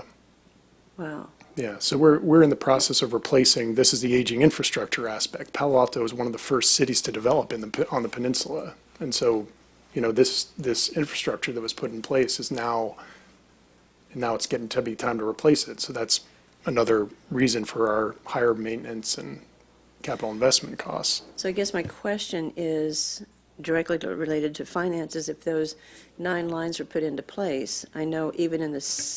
Can I clarify? It's Sure, not 9 please. lines, we have 9 different pressure zones, so you have to segregate Ah. by pressure as you go up the foothills. Okay, So there's 1 line, 5 reservoirs, 9 pressure zones. makes a big difference. Makes Yeah. a big difference, yeah. Yeah, it's not 9 lines. I suppose that, was that where your question was going? Why did we put that many lines? Well, I was just and- saying, like, if they're, because we're not going to develop the foothills, so it's like, can we just not replace some of those? That's where I was going. So, yeah, but now I understand it's pressure zones and not different lines. Well, we are looking at ways to improve on that layout. For example, these reservoirs, we're looking at, because they've aged out, we're looking at replacing them. Well, we're considering options right now on whether we can rebuild or consolidate reservoirs to reduce some of the maintenance expenses in the future. So we're looking at options like that. Okay, good. Thank you very much. Yeah, thank you for your report and putting this together. I almost feel like this is like deja vu, because the same theme happens, which is we have higher level of service, and so thus we cost more, right? And it seems to be a very like a theme that goes across all of this. And you know, because I lived in Sunnyvale for many years, I lived in Mountain View for many years, and I got to tell you, from the consumer point of view, right, from the resident point of view, I mean, I'm just thinking about, like, do I feel like my trash had a higher level of service? Do I feel like my water had a higher level of service, or my power had a higher level of service? I would say no. I mean, if you were to ask the average person, now if you really got into the report, maybe you could see small grays of differences, but this seems to be a very hard thing to explain. Like, across the board, we have high level of service, which are largely invisible to most people. At least I would assume so. And so it's kind of it seems like a very systematic pattern across everything in the utilities. Is that pretty much true? Like, we have higher rates than all of our neighbors I'd actually. because of a high level of service? I'd actually wouldn't characterize it that way. So we have some utilities where our prices are lower, for example, in our sewer and electric utilities, and significantly lower in our electric utilities. And in some cases, lower, and we provide a higher level of service. So, for example, our sewer utility provides a higher level of service to residents by taking care of their lower laterals, which very few other cities do. And yet we have lower sewer rates. Same with our electric utility. We have 100% carbon neutral electricity, and a variety of other services, great reliability, and yet we have some of the lowest utility rates in the state. Okay. So if I were to perhaps reinforce that, a couple of themes that Jonathan hit. Conservation has absolutely been a priority for this community, and that's reflected both in terms of the approach to the services and to a certain extent the cost, but not always a higher cost. The other is reliability, and it's sort of a buzzword to unpack that a bit. Is specifically related to the water utility. Projects such as the El Camino Park Reservoir and the emergency supplies provided by the reservoir system that the city has established over decades. But again, as Jonathan's pointed out, does require ongoing maintenance, replacement, does, in this particular case, require a higher level of investment. So I think those are two examples where I have certainly seen in the brief time I've been with the city a very consistent pattern of investment and placing priorities on those for the organization. Okay, well, we just came off of one action item, which was trash rates, right? And we were the highest. I think we just a few minutes ago. So I do remember that. We were here, yes. Very, very clearly, right? That's right. Yeah. So it just. Don't forget electric, though. We are significantly lower than PG&E. So again, it's all in package. Right? That's right. Thank you. Okay. So and do you guys have a breakdown of how much labor the city of Palo Alto has in this? What percentage of labor? I don't believe we have a graph on here. We absolutely have the information. Okay, what is it? What percentage? What percentage of the cost? The total benefits and salary is $6.5 million out of $57.8 million budget. So It's just the water. Yeah, and then in terms of, well, I'll let you do that. I think you're doing a calculation. So it's 11.2%, is that right? That sounds about right. Okay. Okay. And what has the increases in labor been over the past few years? Well, it depends on capital projects, right? So if they have, because depending on the workload, they move people around from different areas. So the salary itself, the actuals have ranged over the last couple of years, 6.1 million, 5.9, 5.7, to the 6.46 that I just gave you. What percentage is that yearly? Year over year? Yeah, year over year. Well, it declined. Well, what's From the the first- average? Just Yeah. Our increases have been in the 2.5% in terms of Salary benefit general change. salary increases. And over that time period, in terms of headcount, again, I've only been here for a couple of years, but it's been pretty flat. Jonathan, can you speak to increases in personnel? Yeah, I believe it stayed fairly flat overall. At most, Yeah. single-digit increase in number of personnel. I would also note that Jonathan actually, now in this role of Assistant Director, it's a new role for him because he's actually spent the last 3 years, is it? 2 years as the manager of water, gas, wastewater operations. And notable, to your point on labor, that organizationally we have the water utility, the gas utility, and the wastewater utility as an integrated unit, effectively somewhat distinct from the electrical in terms of the skills involved, but allows them to redeploy people as needed among those utilities. okay. And okay. And if you compare this 11% of labor, how does it compare to other cities in terms of percentage of labor? Are we higher or lower? It's very challenging to benchmark. We did an extensive, we dug into did an internal benchmarking in 2014, and it does look like maintenance, I don't know that we got down to the level of labor versus materials, but overall operations and maintenance was higher for Palo Alto than other cities. But it's very, Like a lot more, or just like? I'd have to go back to that benchmarking study, but it was enough to, it was enough to be significant. And again, that goes back to some of the issues we were talking about the design of the system and the fact that it's older. We have a lot of water leaks that we have to replace or fix. So that said, I would note, really appreciate the question, because as we are headed into the budget cycle and public Yeah. discussions of our rates, it is really important and a conversation that we've been having among staff, that we be able to answer those questions quickly. So you're giving a heads up on some of the homework that we want to do to have these answers prepared and ready to go. You also have a limited number of cities to compare yourself to, because not so many cities in California. Or you compare against PG&E as a whole. For electric, we can do that, but for water, we'd want to focus. And it gets challenging because different people will categorize different costs. Some might have meter reading they might have meter reading sitting in their finance department, so it doesn't show up on their financials. And then you're asking, it can be difficult to get staff attention to help you hack through every single piece of their financial reports. So we did that a few summers ago, and we had some results.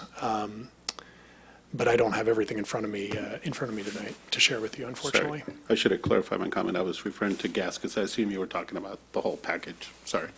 Yeah, I mean, I'm just, it's, I think what's important is to set up benchmarks, right? So we understand how we compare, right? Are we best in class, right? So like, for instance, we say we're best in class or we have a higher quality of service than other cities, right?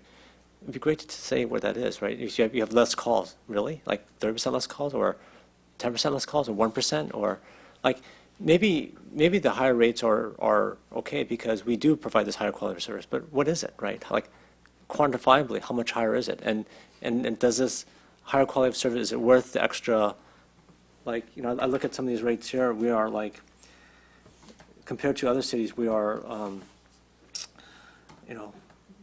double, right? Like against Santa Clara, right? And so, And maybe we have double the quality of service. But what is it? Like quantifiably, what is it? Because we see the dollars very quantifiably, right? That we're much, much more expensive. But where are the numbers that back up the quality of service claims? And we and you have to, we and you have to be able to articulate that quickly and easily. And I think we need to keep working on that. For Santa Clara, I'll just speak to Santa Clara specifically. That is the one comparison agency that uses no SFPUC water. So they use groundwater with the attendant quality and equipment impact issues, and they don't have the seismic resiliency in their water supply because the state's water project and Central Valley project have not actually done the seismic work they need to do that the Hetch Hetchy system has. So if I can interrupt my colleague here and throw in a data point that speaks to what he's talking about and then shut up, right? When I heard you talking about this stuff, it sounds like an architecture problem, okay? Basically, what you would look at as and so, okay, so that makes sense. If you look at your cost projections, right? I think this is a wonderful chart, okay? Looks like, a little under half of our total expense is commodity, right? The same commodity cost between us and all the other cities that use SFPUC. So if we're what looked to me like 30%, 40% more expensive than other cities on the SFPUC clients, right? But half the costs are the same, then for the other stuff, we're like 60, 70, 80% more expensive than the other cities. That's a lot of architecture difference, right? So it sort of speaks to Councilmember Tanaka's point is where is this, right? Yeah, to me, it seems like we have a structural problem, right? I don't know what it is. I wish, like when I asked what percentage, like if a percentage of labor, like how much higher are we compared to others, I wish you guys actually knew, because something doesn't seem right. Like how can we always be higher, and yet we can't quantify a lot of the quality of service claims that we have. So I look at the water utilities, it goes up, you're projecting 6% going out, which is, I guess, about double the rate of inflation, right? Roughly. That's commodity cost. Yeah, I understand that's commodity cost, but it still seems, anyways, I don't think I fully understand why. Actually, take it back, that's our cost. The commodity cost has gone up 3%, right? Yeah, that's true. Yeah, That's what I was going to ask. it's commodity cost. But the commodity cost is only going up 3% a year. I'm sorry, where are you looking? This chart. Yeah, commodity costs rising 3% a year, our charge is rising 6% a year. That's right. So, and that has to do with the fact that our revenues are below costs, and so we're trying to catch up. Which again is hard to explain. We have to some of a the highest customer. rates, and, yeah, okay. So I've tried to satisfy myself on this question because it is you want to be able to point to one specific thing. And the problem is it is 3 or 4 different things. It's not just the one architecture problem, it's 3 or 4 different architecture problems. It's not just the one reliability issue, it's 3 or 4, or reliability value that we're delivering, it's 2 or 3 different reliability values. And so it's very hard to deliver in 2 or 3 sound bites, but it is the kind of thing that I think we, I think we maybe, in a more extensive discussion, we might be able to dig into. Yeah, I suppose. I think what you guys have to do is you have to actually have like a more detailed spreadsheet and compare it against other cities, like apples to apples comparison to understand what's going on. Actually, I have a question for the assistant city manager. So the last time we talked about electric rates, I suggested looking into moderating some of the fluctuations with derivatives, and I was wondering how you're doing on that. Yes, actually, the staff here at the table have been doing some background research and pulling together some information that we'll be able to present soon. I don't think it's quite ready to flesh out. But But go I ahead, think Jonathan. more importantly, we want to speak to that in a lot when we're talking about the electric utility, since the derivatives discussion is specifically focused on the electric utility. Oh, no, I think derivatives could be used also in water as well. Right, they have weather futures, right? Farmers use it all the time to make sure they don't go bankrupt when they're growing the crops. Okay, we haven't done derivatives research around the water utility. That's something that we can look at and come back on. The thing about the water utility is that we don't have a variable, so typically Source. we use Maybe derivatives single when we source. have when we're trying to protect against price risk. Yeah, there's weather derivatives, right? So Right. So like a lot of farmers, if they plant the crop and it doesn't rain, they basically get like insurance on it, so they don't go belly up, Right. right? So, And so like for us, we could use it like how much snow, how much rain does it happen in the Bay Area? So we don't, like it does not, like this year we had record rainfall, right? So we have some of the highest rates, we had record rainfall, and we go back to our residents and say, we're going to jack up the rates 4%, right? It doesn't, people are like, what? yeah, What happened? well, we'll have to look into that. I don't think I've heard of a water utility using weather derivatives that way. I don't know if they have it or not, I'm just suggesting it. Yeah, These are just ideas. but we It's can not- take it's we not can a take a mandate, look it's at just that and something ask around about it. Because I think we owe it to, when we have high rates already, and we are raising rates even more, I think we owe it to our constituents to do our homework, to see what's going on, and Yeah. what can we do to mitigate it.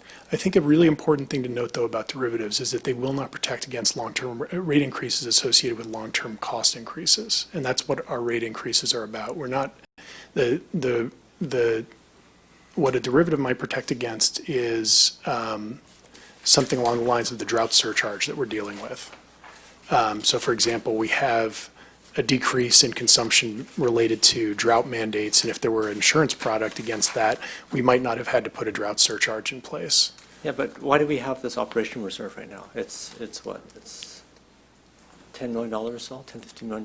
Like, what's the purpose of that? We use that for self-insurance against cost Yeah, fluctuations. there you go. So that, I mean, that's why people use, okay, so farmers don't have as much capital perhaps as the city of Palo Alto, right? So they use weather derivatives to Sure. make sure they don't. So this is, we're tying up about $10 to $15 million worth of capital, right, to do this, right? Versus being able to use derivatives to stabilize the fluctuations. Right, yeah, and I think that's what we would look into is whether there are derivatives out there that are available to moderate against fluctuations. And you're right, if there were such a product, then it would mean we wouldn't have to have as much money tied up in reserves. Okay, thank you. Yep.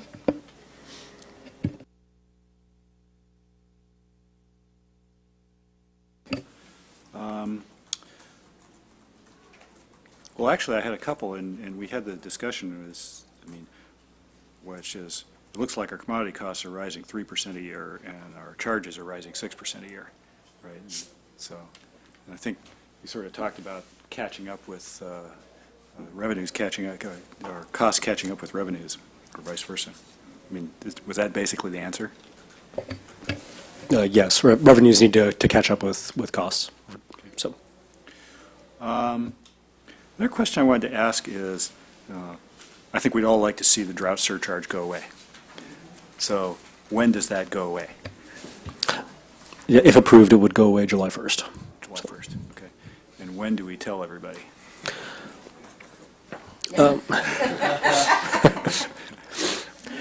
We're actually putting together a communications plan right now to have that in place with the hope that gets passed. It is, it is a council decision. It always choose not to do such at the June meeting. Okay. But yeah, and it's in the Prop 218 letter as well. So I guess if members of the public choose to protest against removing the drought surcharge, 50% plus one, then we couldn't do this one. I don't think I'd invest in the So either, derivative. I don't think I'd invest in a derivative against that one. Okay. So what happens, so if we adopt the resolution tonight, what happens next? So what happens next? And I do have a slide on that. So the process as it rolls is after tonight's meeting, we would then write up we have a Prop 218 notice drafted out with the existing proposal. If accepted by you tonight, then we would start, and the goal is to get that printed and mailed out to all customers, property owners, and ratepayers by the end of April, so that we're within our 45-day window before the council meeting in June. If, as I said, 50% of customers plus one write in and oppose, then council may not accept the rates as proposed. But if we don't hit the 50%, it's still up to the council's decision as to whether or not to adopt said rates. So, If the council didn't adopt these rates, I mean, let's say 60% of people that wrote in complained and so forth, right? Then what would happen? well, then we get to go back to the drawing board. We would, if we were seeing a large influx of customer response coming in, we would probably notify folks that we were sensing that we were getting near the limit and that we might need to reevaluate. And we would probably start working internally on an alternative proposal. If council said at the moment that didn't want to pass the rate increase as proposed, then we would have to drop a new proposal, bring that back again, and then there would again be another 45-day waiting period. We'd have to renotice all customers, send that out. So I think the earliest rate increase we could do, if not approved, would be September. Yeah. Is your question about what we would do as an organization? Well, both what would happen with respect to with us and the city and customers, and then what would happen as an organization. I assume the answer would be along the lines of we'd go back and sort of revisit the projected capital expenses and when stuff was going to be built and so forth. And that Or you draw on your reserves. Yes. draw on your reserve. We don't have rate stabilization reserves anymore, and so that would be It would be on. operational reserves. Yeah. They would drop. Right, which is not supposed to be used for rate stabilization. That's why the rate increase is recommended. Right. Well, as a member of the church that doesn't believe in rate stabilization reserves, so I understand that. So. I think. Do you want to name in on that? Yeah. I think that, on this one, I mean, you're sort of hearing sort of that, gee, and I know you've heard this before and studied it before, okay? Is it, gee, seems a little high, right? Why is that, right? So, if we adopt this tonight, I would expect there'd be more discussion in May, right? Is that a logical place to continue? Okay. Yeah, you can, definitely review the budget. And that's to the point you were illustrating earlier. You go back, you were pointing at the chart of our operating capital expenditures. There's some expenditures where you wouldn't have flexibility. Others that you may, but they would have consequences, so it would be up to us to explain what those impacts would be. Okay. Any further, Councilmember Fine? Just on that, when you do come back to us, I think it would be helpful for one, as the chair mentioned, to kind of see what are these architectural costs and break those out just for us and for the public. And then additionally, it's a second question, what would the new project plan be, particularly in terms of ops and capital, if it weren't approved? Something so we can kind of move towards the middle a bit on both sides.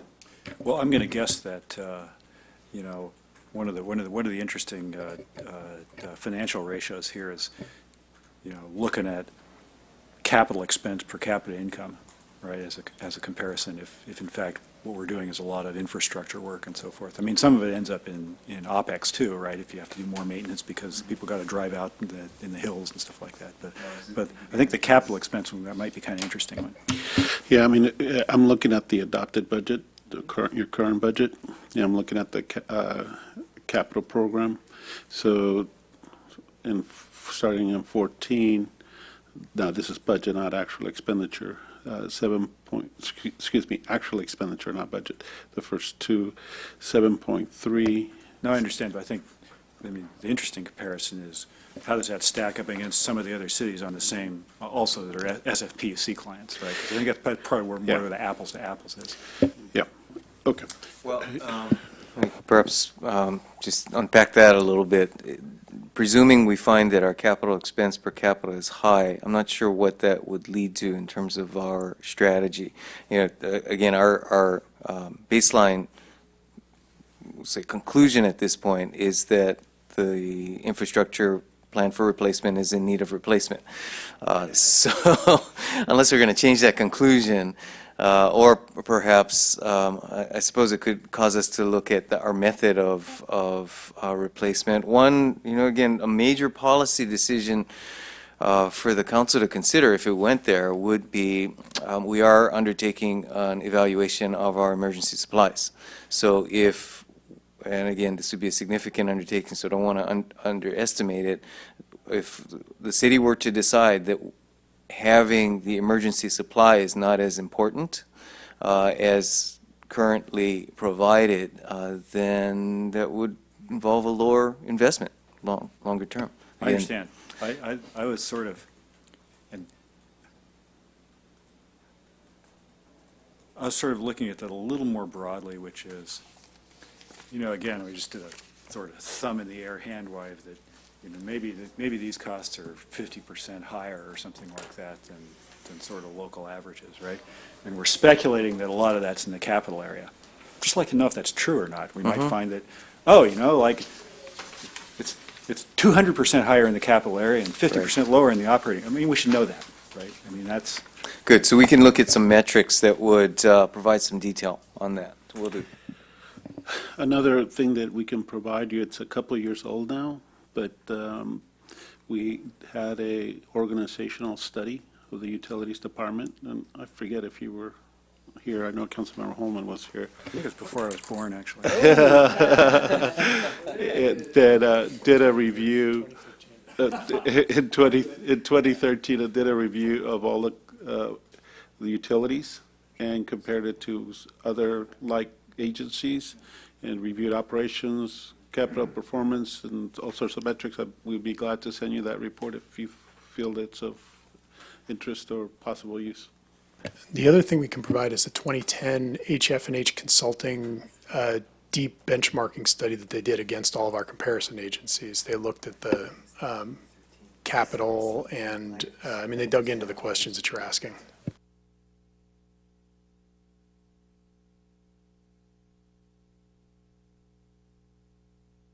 So I have a motion, and so I think that I want to basically follow the staff recommendation, except for one point, which is that instead of a 4% increase, we do a 3% increase.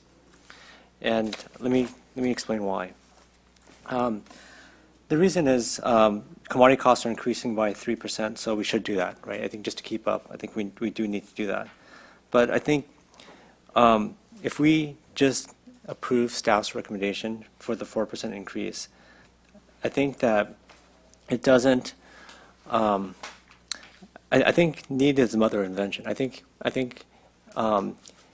being able to really optimize the financials, being able to optimize what we're doing, I think it's important that staff actually has a goal for that. You know, we're on a year where we had, you know, thankfully, for the most part, the drought is over officially, which is good. We have some of the highest water rates in the area, and I think that we need to figure out, and I don't think we're going to figure out here in this room, but we need to figure out what's going on. And so having a 1% target of figuring out where that overages are, I think would be worth it.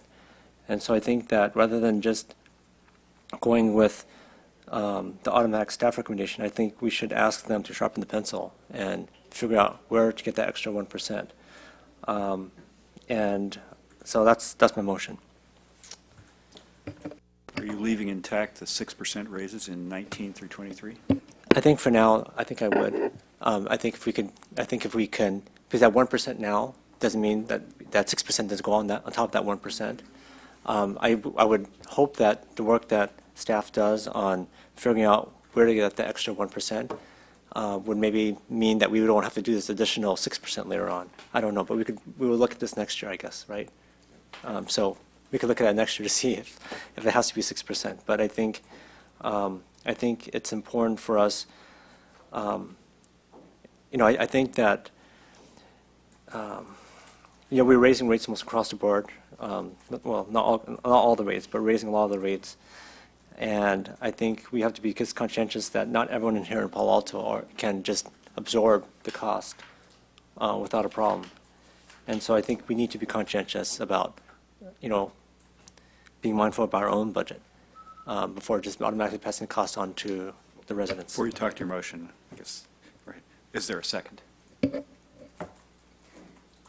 So I just want to ask, I guess, the chair and maybe staff, if this is the appropriate venue to push something like this, or if our May budgeting session is more appropriate. Because I actually do agree with Greg here about need being the mother of invention, and I think it is sending a signal to our residents and to our staff, which may be helpful, but I'm trying to figure out where is it best. So- See what the utilities thinks. I mean, I would have said it's within the purview of this group, although the budget process is more directly related to the expense side, right, than this. On the other hand, they are integrally linked. Right. So from a timing perspective, the decision tonight, like I said, we would have to mail out notices to customers by the end of this month in order to have a July 1st rate increase. So delaying the discussion till May and then doing noticing afterwards would push your, I think what Councilmember Fine is saying is that it would still go out at 4%, right? But we would have a discussion on expenses during the budgeting cycle, which wouldn't impact the schedule of notification of voters. So I think that's what you're suggesting, right? And we can always, if it turns out that expenses come in lower or that SFPUC costs come in lower than expected, we can always go back and ask for a rate decrease. We don't have to do it strictly in July. Right. So. And then just last question, I may get this a second depending on this. What does that 1% represent in terms of revenue, and how much would that cut into our ops reserve if that's what we chose to do? So it would be roughly a 27-cent increase. Offhand, off the top of my head, I'd have to look and see what the, give me a second, I could look and see what that would That'd mean be for helpful. revenue, yeah. I'm just trying to figure out how much is this 1%, if it takes our reserve. 50%. My point would In the meantime, can you restate your motion? Basically, it's a staff recommendation, except instead of a 4%, it's 3%. 3%, okay, and the other years stay intact? Correct. This juncture. Sorry, go ahead. I was going to suggest you could do up to 4% in the notification. You could end up at 3, but you notice that 4. But with direction to staff to look at means of reducing that by 1%. Because either way, you would affect the change if you wanted to. It may not be in the first year, it could be in the second year. So I think we didn't answer your question, right? Yeah, it's about 500,000 a year, so, yeah. We're fine. I think that's reasonable to bite into it. We're really fine. I'll second that. Care to speak to your motion? Care to speak to your second? So I think this may be a little unorthodox, but I think this is actually a helpful signal at this point. And I actually agree with Councilmember Tanaka that at the moment, especially given the state of the rain and the drought, and that we're removing the drought surcharge, I think it is fair to pass on to residents kind of the commodity cost, but much more than that may not be justifiable at the moment.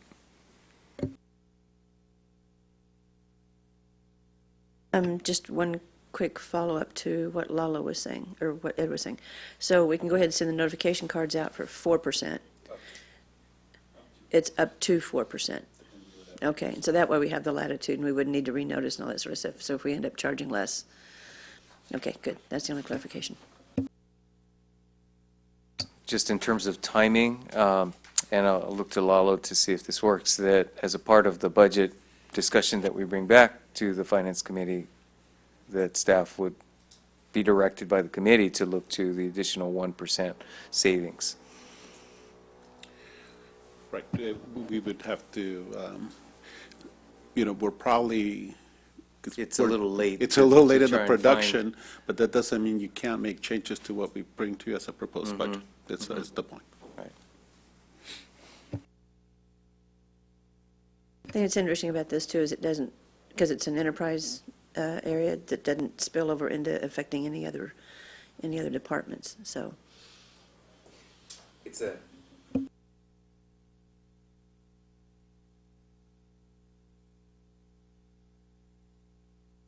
Ask one question. One of the elements of discussion here has been sort of the structure of customers' bills that sort of calls out the commodity prices. Is moving to that within this motion? We're not planning, or we don't currently provide a separate commodity charge in the water rate, and so as a result, it's not a part of the proposal that's before you. Okay. All in favor? Motion passes unanimously. Thank you guys very much. Thank you. Just to clarify, it was up to, in terms of the motion, right, up to 4%? Or is it at 3%? Your motion was up to 4%. Well, your motion directed 3, and notice customers at up to 4. Okay, thank you. Was that wasn't actually discreetly part of the motion, though? Do we need to amend the motion to include that, or that's just what you'll do, or? The motion was just the rates and wasn't sort of exactly how it's communicated to the customer. You might want to. The motion as it stands just includes that the rate increase be 3%. I don't have anything about the notification in the current Well, it was motion. 3% with leaving the, With 6% rate increases in 2019 through 2023. I think Right, it would so- be good for you Yeah. to have the notification up to 4%. so Greg, do you want to amend your own motion? So, I don't see in the recommendation anything about notification, right? I mean, there's not, that's kind of silent on that, right? Well, So- so the notification to customers has to happen between, so that would just come out of this decision, and it would have to, so whatever your decision is, that's what we would have to notice. So our point is, if you wanted to be effective July 1, if that's not important to you and you say, that's not important, it'll be the timing that it will be, then it will change the effective. Well, that would be our recommendation.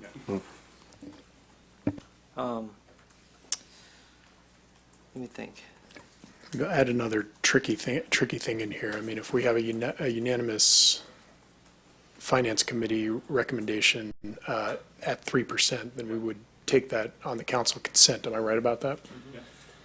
Well, it's a public hearing, so it would be discussed in a public hearing. Okay.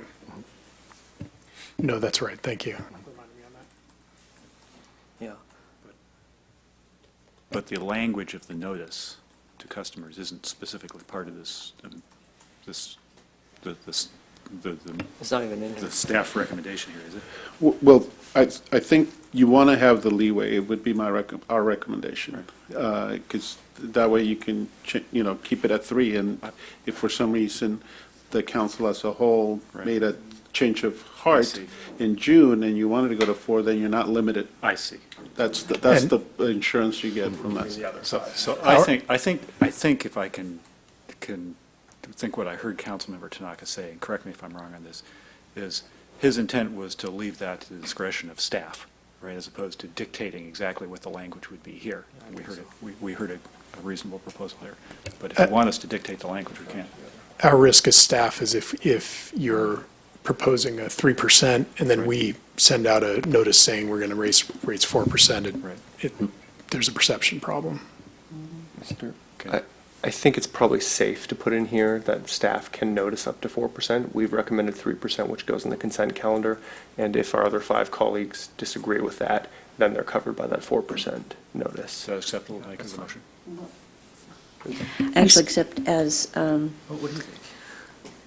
Okay. except as was noted, it doesn't really go on consent calendar because it has to be a public hearing. So there is no consent calendar action that will be Okay. taken. Then we've covered if the other 5 outvote us. Yeah, so an amendment would be, as you said. I'm sorry to interrupt. For parliamentary procedures, you guys have already voted on that motion, so you can't go back and amend a motion you've already voted on, so you will have to make a second separate motion. Or we could ask for that motion to be reconsidered because we all voted for it. So That too. we just ask for that motion to be reconsidered, and I'll make that motion. Probably I mean, in my opinion, reconsideration. just to make another motion, Well, okay. So would you say, do we cancel the old motion, or how does that work? no, the old Okay, motion okay. stands. Okay, You're just going to make a new okay, the motion related to then- the. The motion is that staff can notice up to 4%. All in favor?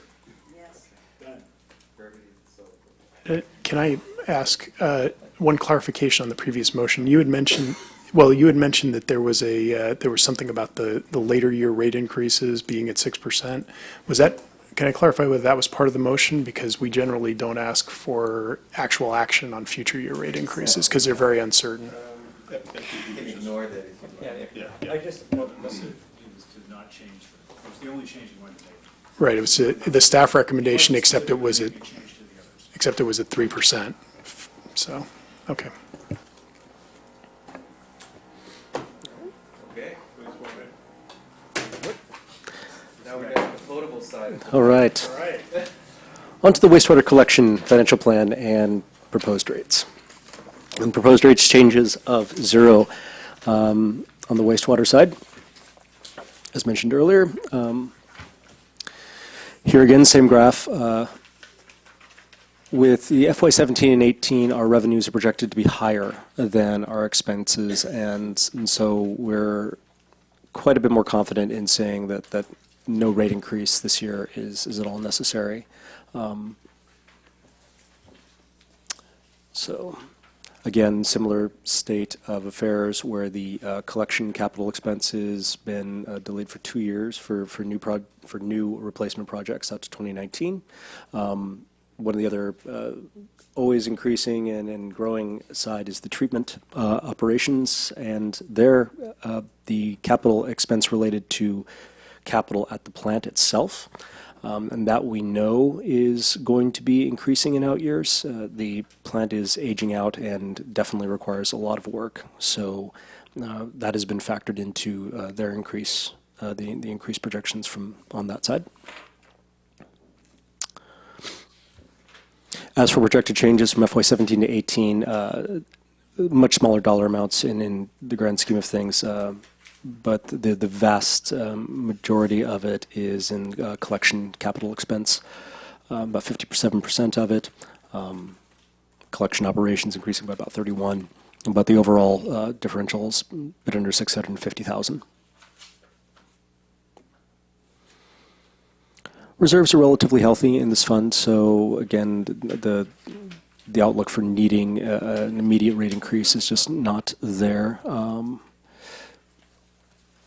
And again, continuing with a future, instead of having the larger rate increase up front in dropping off over time as more of a steady increase viewpoint, 7%. Reserves are anticipated to remain within guideline levels. And actually, wastewater is a fairly quick fund. Yes, so any questions on really on the wastewater side? Because we have no rate increase tonight, so I'm going to ask for a decrease. Okay. Up to an increase.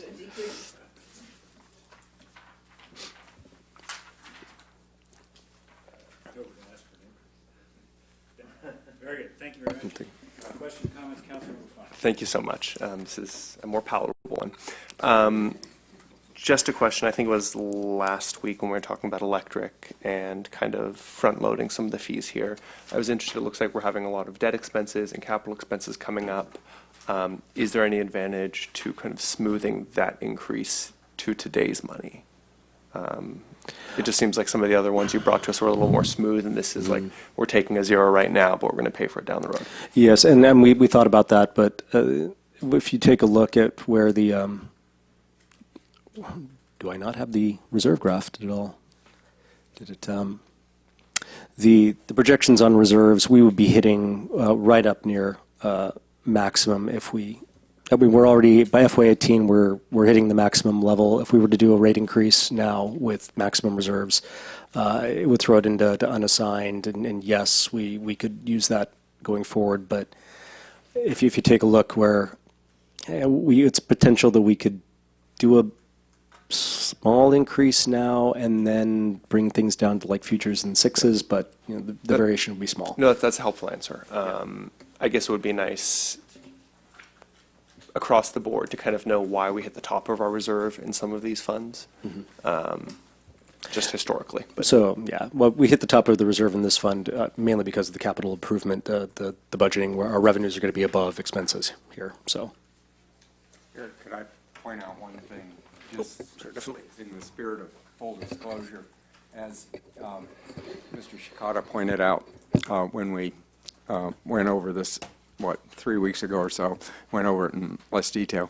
On that, can you put back the graph of all the bars? So the one thing about this is it only includes our capital plan for the wastewater plant for the next 5 years. And so that debt only relates to what we plan to do over the next 5 years. As those of you that know that were here last year, we've got a serious problem with this plant being now 45 years old at best, some parts much older. And we are going to have more expenditures than are shown here between the 5th and the 10th year. So this is an optimistic projection from the 5 to the 10-year period, because frankly we haven't figured out how to fund these things yet. And so we're going to have to come back each year now and try to sharpen our pencil on those out years. Just wanted to point that out so that you weren't shocked when we changed those last 5 years in the future.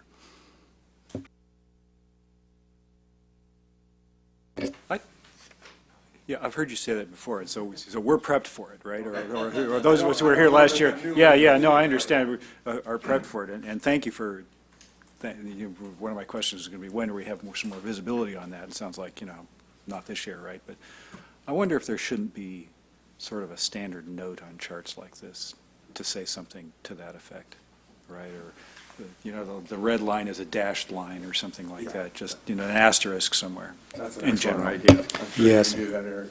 Yeah, I mean, really, cost projections going out more than a few years and revenue projections are speculative. That's another reason why we don't come back and ask for a string of rate increases going forward.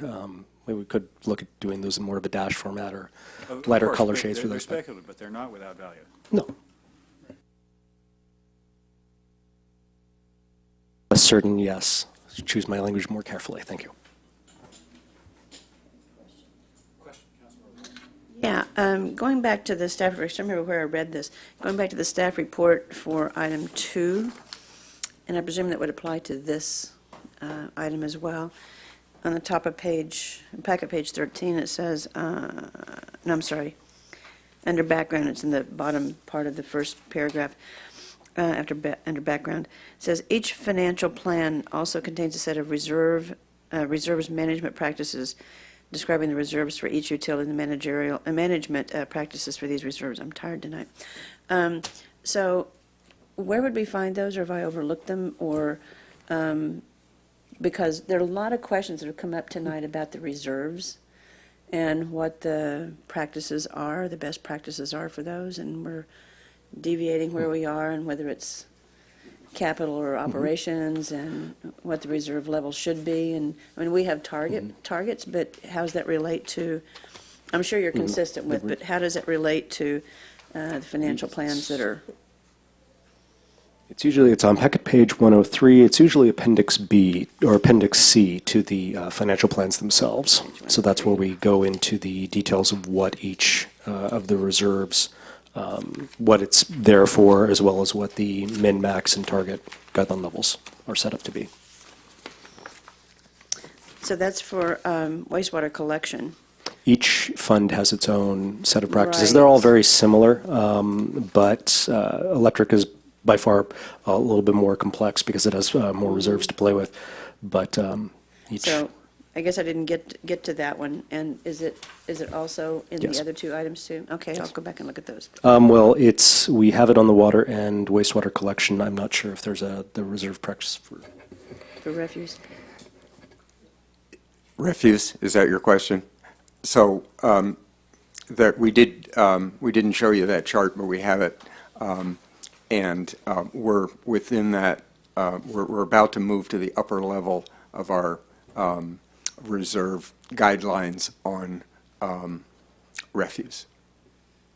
So it might be helpful, and see how other colleagues feel about this, but it might be helpful to not just talk about reserves and here we are and we're at the top level and stuff, but just compare them to where the recommendations are from the financial standards that are set for the different utility funds.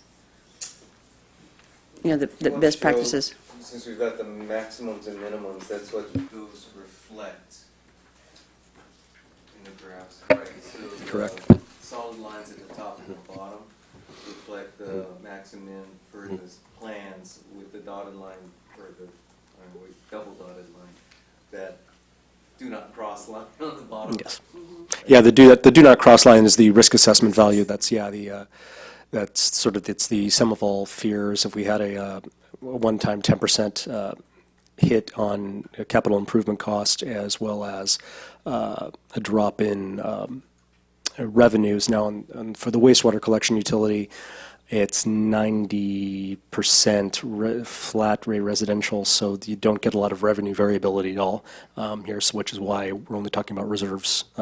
The risk assessment level is only about $2 million, but yeah, generally within that 45 to 120 day, 60 to 120 day range for the min to max, 60 to 120, yeah, So that's helpful because I'm not sure. of operations expenses. So I'm not sure I had appreciated before that those are not Palo Alto set standards.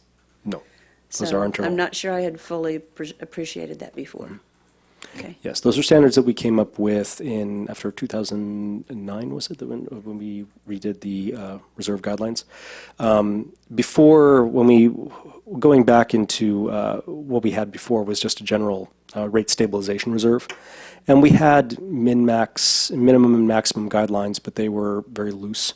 And the reserves ended up being larger, and across most funds we were sitting on more cash, and we didn't feel that that was appropriate for our customers. So we went through and reevaluated what was actually needed to get by in each of the funds, and thus that's what we came up with, and looking also on what other agencies did with regards. So that's why these guidelines were derived, but there's no industry standard practice for those, but this is the most prudent. Good, thank I you. just need to add a footnote about the wastewater treatment plant. As you know, that's a unique feature. It's owned and operated by the City of Palo Alto for 6 partner agencies, one of which is Palo Alto. So there is a reserve amount that isn't included here or discussed tonight that is for the wastewater fund. So they use the word, against my recommendation, wastewater collection to include the Palo Alto component of the wastewater treatment plant. That is the 35% of the plant expenses that's paid for by this wastewater collection fund, so that all of Palo Alto's true expenses are included in their wastewater collections fund, even the treatment plant. But the other 65% of the plant isn't in their stuff. So sometimes we'll show you graphs for the plant. Like when we come back to discuss these capital projects I'm talking about, we'll be showing you stuff about the plant. And it'll be 35% Palo Alto funding and 65% these other cities, just so, and there will be we'll show you from time to time the reserves associated with this wastewater treatment fund. I just wanted to get that out there so that you know that there is another thing out there, and that we do need to reconsider the way that those guidelines are, because the purpose of the treatment plant reserves are going to have to change and be different. And they're going to have to take into account the fact that this facility we have, unlike anything else the city operates, frankly, is a $300 million thing, which now needs to be rebuilt. And so we're going to come up with a new reserve policy over the coming months and be bringing it to you, I think, separately because of its importance.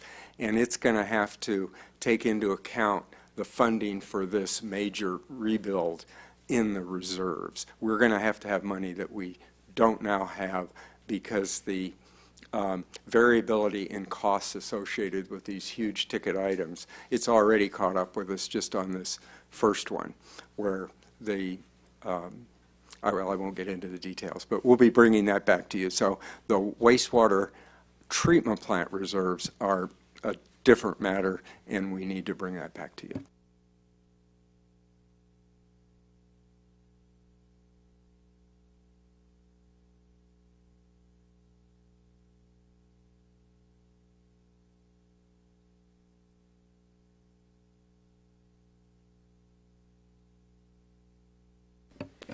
So on this one, it's good news, right?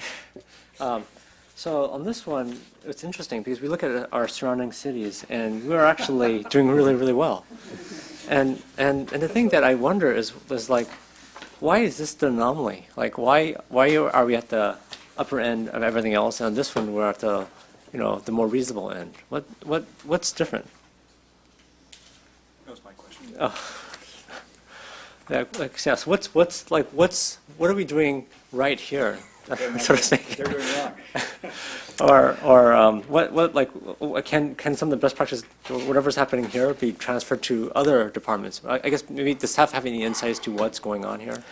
We have cannot recall if we've performed any benchmarking studies against other wastewater utilities in the area. So we've done it in the water because we knew that we were higher, but when it comes to wastewater, because we're lower in the middle, it just hasn't been the priority there. But Structurally, our sewer, there's going to be a treatment component that Phil can speak to and a collection component that I can speak to. So structurally, architecturally, our sewer system is much less complex than our water system.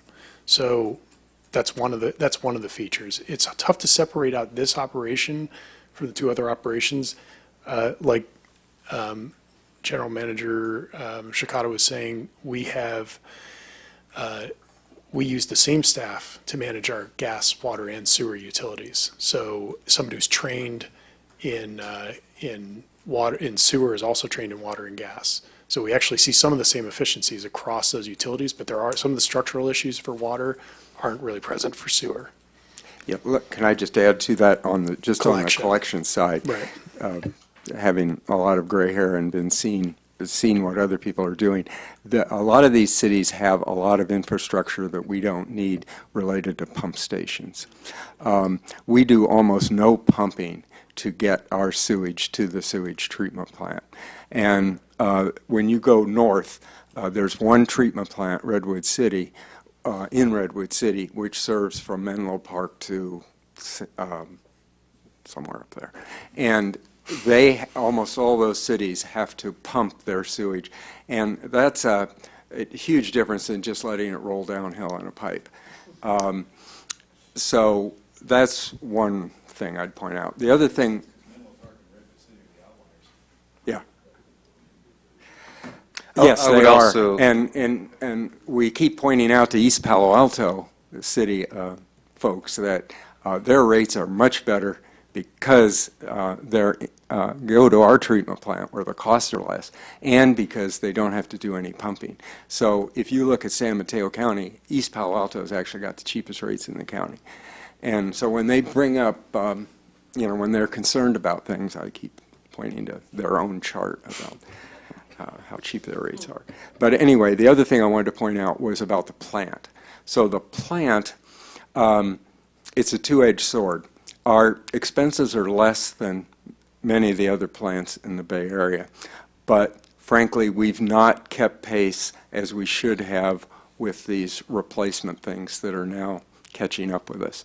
So as I pointed out, much of the plant is 45 years old. A lot of it, a substantial part of it is even older. So a lot of plants, and Redwood City is an example, have started sooner than we have, replacing this stuff, rebuilding this stuff, and their rates are higher already. So those are two features I just wanted to point out. It would be very interesting to understand how, because it seems like, just from our previous discussions, it seems like a lot of this has to do with amount we're investing in infrastructure, right, or not investing, right? And so it would be interesting to see how, and I'm not sure if this is easily accessible or not, or whether we could see the numbers, but because that's kind of like the dark matter, so to speak, right, in this whole game is like, well, how much are you investing, not investing, and how much debt or infrastructure debt accumulates as a result, right? So, but okay, one other quick question on this is, so for this one, what percentage of the cost is labor? Do we know? Lalo just had it on his screen and then poof, it disappeared. So while he's looking for that, I would note just a couple other factors that Phil pointed out. But in addition to the architectural, I think it's important to keep note that in particular for the wastewater, but also for all of the utilities, geography has a huge impact. As we talk about the slope, as well as the necessity for pumps in a system. Another is demographics as it relates to demand. And, not to draw any particular conclusions, but usage and demand side in particular for the sewer system is an ongoing issue, especially as it relates to the need, in particular in combination with geography, for cleaning of sewer lines, of backups as they may happen, and as that can relate to significant cost on an operating side. And related to that, it's land use. And the manner in which land use is laid out has a huge impact on potential costs for the system. Okay, back to Lalo. Yeah, again, and you're going to see this is pretty common with the utilities. 10 to 15% are the salary and benefit costs relative to the rest of the costs. We don't know what it is, or Oh, That's it. Yeah, it's slightly over 10. It's I just didn't put it into my calculator. It's 2.6 million on a $23 million budget. right. thank you. Which, the one oddity, if it's that consistent across the utilities, is in this case, we don't have a commodity. So why that would be the case is, maybe more just coincidental. It's a good point to bring up because actually there is a whole other set of, so treatment is effectively the commodity for sewer.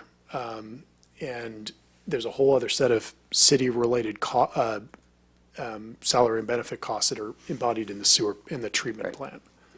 I think that's a good way of looking at it. The treatment plant is sort of the commodity. So you pay an expense out of this collection fund that is to the treatment plant, and you don't bookkeep in the collections fund exactly how it's spent. If you look at the wastewater treatment fund, we can tell you all that. But the wastewater collection fund just views it as an expense, the treatment plant. And that's sort of like a commodity expense. I think that's a great analogy.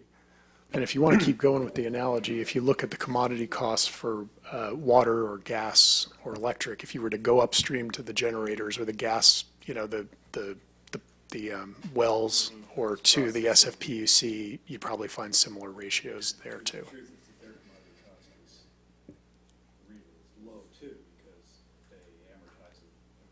amortized infrastructure across the commodity, and that's how we see it, right? Right. Yep.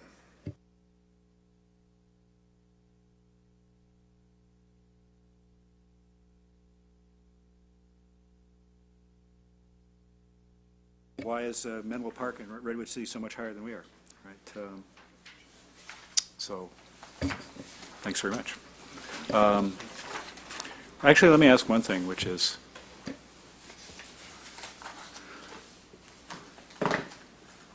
how long in advance do we notice people I mean, we typically notice people within the same year there's going to be a rate hike, right? A rate increase or change or lower, right? We don't ever come back and say, starting 4 years from now, we anticipate, a series of rate increases to deal with this major capital investment we're going to have to do. We don't ever do that, do we? I mean, some utilities you're allowed, under the Prop 218, you're allowed up to like a 5-year window of like pre-noticing. Again, it's usually related to notice of a rate of inflation change or pass-through. But, yeah.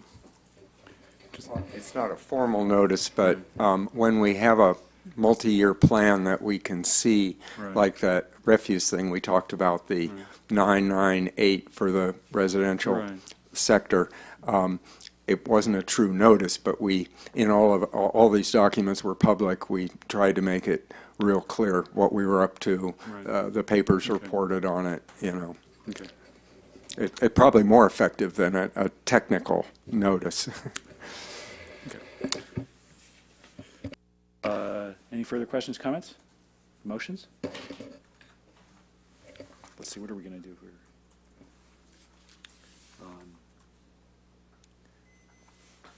So I'll move the staff recommendation that we adopt a resolution approving the fiscal year 2018 wastewater collection financial plan. And I don't think I'll speak to it. Care to speak to your second? All in favor? Motion passes unanimously. Thanks, folks. Thank you.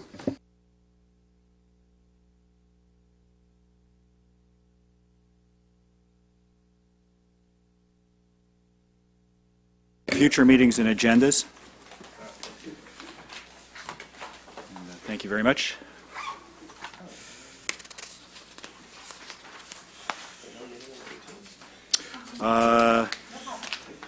I think, That's correct. What happened was we had the CDBG item, but as I kind of warned you that the federal government is considering cuts, the federal government has extended the deadline for the submittal of our proposal from May to August, and so staff, given the uncertainty, wants to wait until the last possible minute to submit a plan to you. So we're looking at June 6th as the date to come to you with the CDBG plan. And we had to move the GULP update, which is the gas long-range plan, out. And so there will be no meeting on the 18th because we won't have any agenda items. So the other, I'm sorry, Chair, I Yeah. just kind of started and they wait for your cue. right. I didn't find the There we CDBG are. where That's you have what- it on that's what the, I'm looking for. where is it Okay. on here? It's a last-minute change, so it's not on. So it's not on here. I was trying to No, find it where it was no, going to yeah. move. Yeah. Where it was going to move, Yeah, okay. I was just notified by planning this last Thursday. And just, while, if you don't mind, while I have the mic here, took the mic here just a second. I have to be, I won't be here on May 11. I'm going to a graduation on May 12. I notified the chair of that.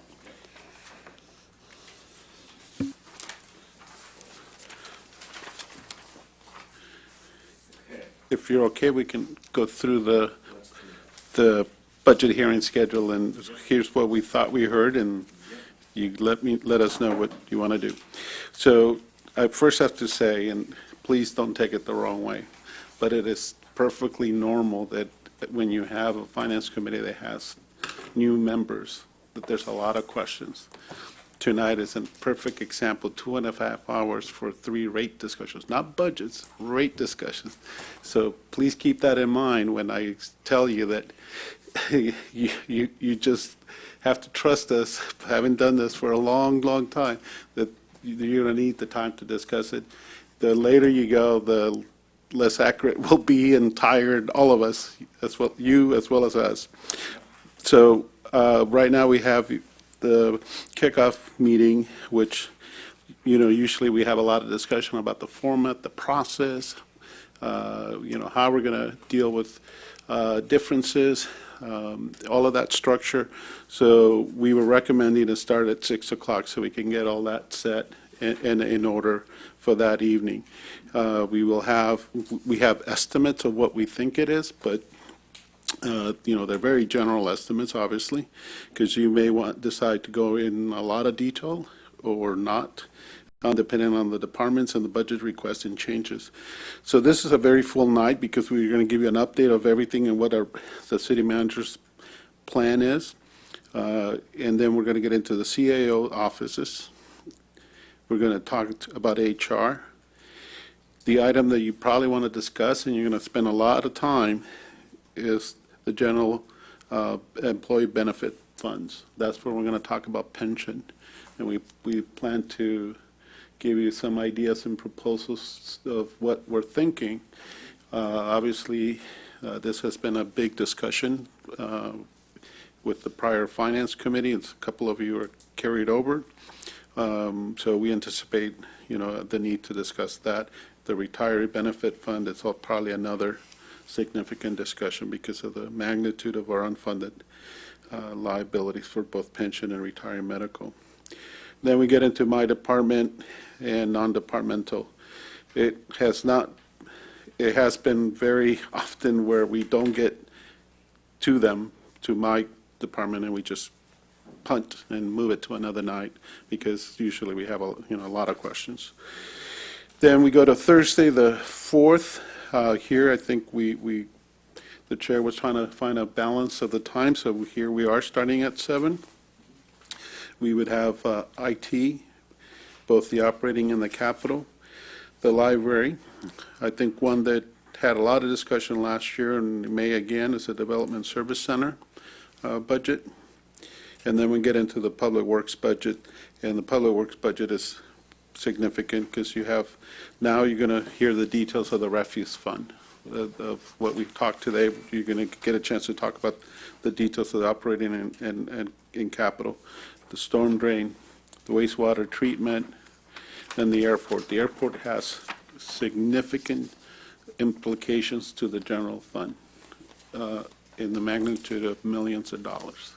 And so there's probably going to be a need for a lot of discussion, a lot of questions, and to understand what our proposals are.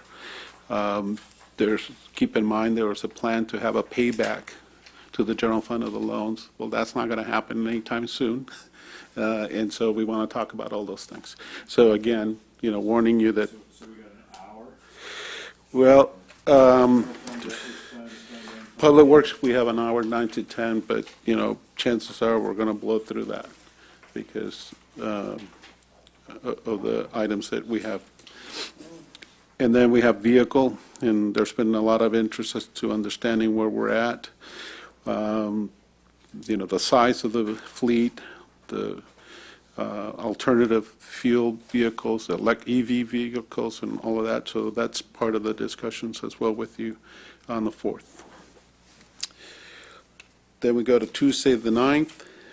This one's also a 7 o'clock start. We have police and OES. Probably the biggest item is going to be the fire operating budget.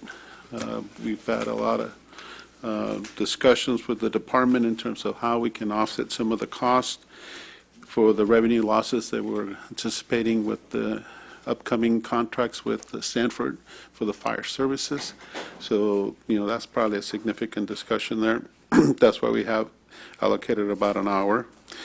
Planning, usually that's a big item as well because you have a lot of items of interest, transportation being one of the main ones, enforcement, code enforcement that is, and other issues that are on your usually list of priorities.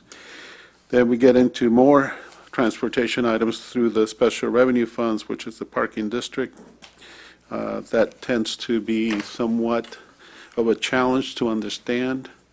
But we do have items coming to you before the budget hearing, such as the downtown parking report that you'll be hearing in April. So there might be some correlations there and tie-ins to that.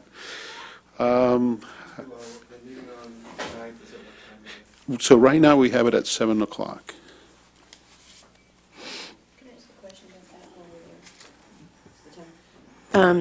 So I notice on a lot of these meetings, the start time is 7.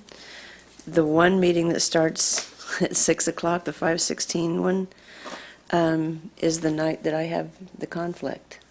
And 7 o'clock is a better start time. So is there a reason the others start at 7 and this one starts at 6? I believe the discussion around this one was the agenda for this night was very full. But we were hoping that we could, do you think 7 would be the time you would arrive? Mm-hmm. So what we were hoping is to do what we did last year, so we talked about it, because you had a similar situation last year. And what we did is we started with the utilities department to ensure that you were able to hear the general fund capital budget, because that was the item of interest to you last year. So we did. Yeah, I was just wondering why some of this wasn't moved to some of the other meetings that could start earlier instead of, So the problem was that there was a compromise of starting times. As you can see, we have 3 at 7 and 2 at 6, and it's just on the magnitude of the items and in how we can accommodate the pieces, because we have to keep all of the utilities together, so we can have the team here, not break them up different nights, and then the general fund, we tend to bring all departments that night. Could you swap like the 11th and 16th? Like 11th start at 6. well, that's we got the general fund though, and that's the one night I'm not here. I do apologize, it's a relative's graduation, I'd Yeah. be excommunicated if I didn't go. Because our recollection from last year's comments, and that's why we're trying to work at this with, that you had a lot of interest in participating in the CIP. Mm-hmm.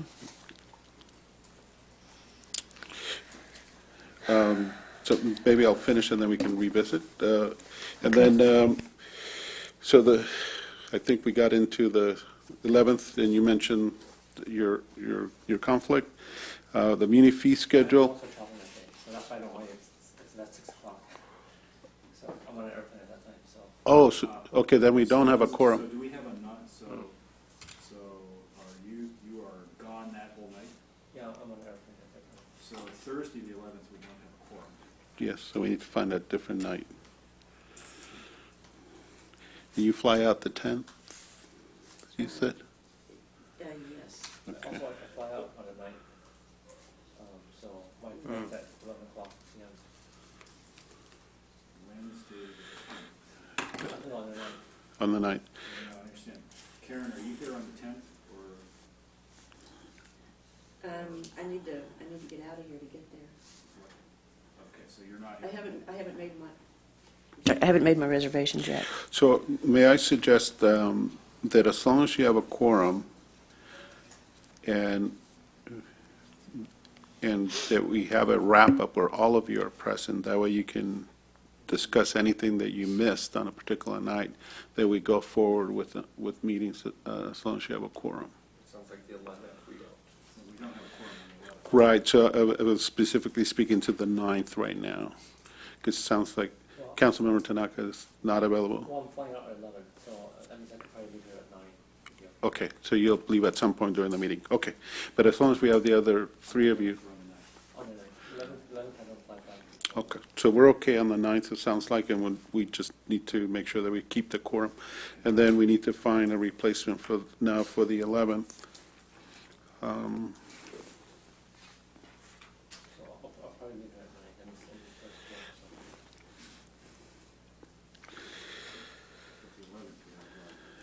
floor, so. We have the muni fee schedule and CSD. One option if we can't find a common date for everybody, is to add items to other nights and start them earlier. But, we can try to see if we can find common dates. It's probably preferable to you. Maybe Jessica could do a duty.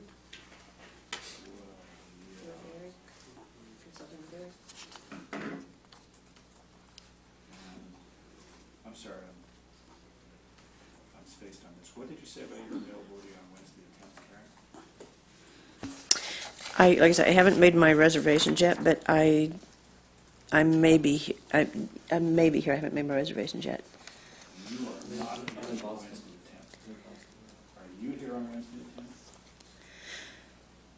So what about the 18th? Because you've got 3 wrap-up. So that's Meetings. This is a discussion you missed from the last one. So, What- talk about the 18th? Yeah, let's talk about the 18th. So our, Promise our original recommendation was to do the wrap-up on the 18th and start early in the afternoon, because as you may recall, last year, it went pretty long. But there was a lot of conflicts with starting early that afternoon. So what we were recommending is to do the 18th and the 22nd as the wrap-up and finish that. And the 22nd would have to be in the daytime because it's obviously a council meeting night. And then you would have a hard stop. If one accommodation that we could make was to push it to the 23rd with the understanding that the packet would be late. It would not have the typical 2-week notice because we just can't turn it around. So I've had a discussion with the mayor on that. Okay. And the mayor is strongly opposed to that. Okay. Right, so. Okay. Right, so I think sufficiently strongly that I think we need to get the packet out. We need to give you guys time to get the packet out on schedule. Okay. So if we were to move the items of the 11th to the 18th, then it would just mean that we would have to start earlier and get it all done, or split it up between the 18th and the 22nd so we can make the packet. But again, start earlier.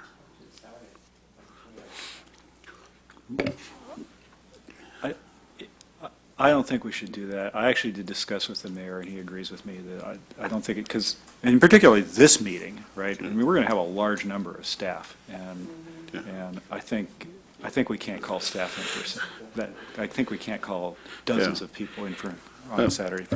Because we're going to have 40 staff members probably. My recollection Yeah. is the chamber's huge number of people cycling in and out.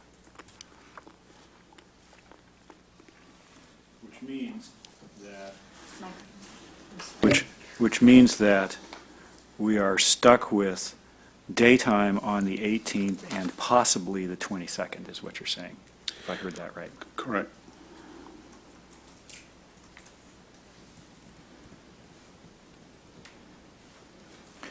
Is there any way that we can do this in such a way that there's only one daytime meeting? I think if we were to start at 2 o'clock on the 18th, because you may not have a full agreement. And recall last year for the New York council members, we had what we call a parking lot. And you parked stuff where you didn't quite have agreements. And what we did is we passed that on to the council and said, these items we had agreement in, these we did not. And so that allows you to have board deliberation at the council level with the rest of your colleagues and then make the final determination. So I don't think you need to have full agreement on everything. And so I think we could do it. If we did that, then that would in principle obviate the need for a daytime meeting on the 22nd, other than the disposition of what we do with the 11th. Is that right? Correct, and I'll try to figure out how we can either split those items into the other meetings, or, we just have to make them part of the 18th. Can we do Friday night instead, like Friday evening? Friday, the 19th? So what about Wednesday, the 24th? Did you talk about that before? Instead of Wednesday, the 22 and 23rd. 23, about 23 and 24? So anything problem- past the 22nd, we won't make the packet, because it's that Thursday. So that's it's already jamming, everything in 2.5 days to get a packet done. What if you do evening of 18 and 19?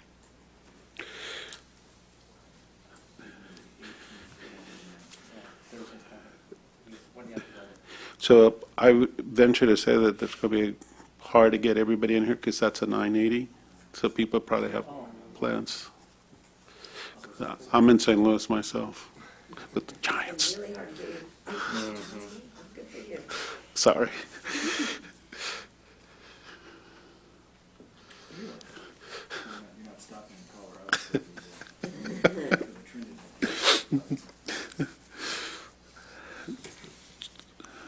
Should we suggest a time for the 18th? I think that we're going to have to do the 18th of the 8th. Do you want to do 1, 2 o'clock?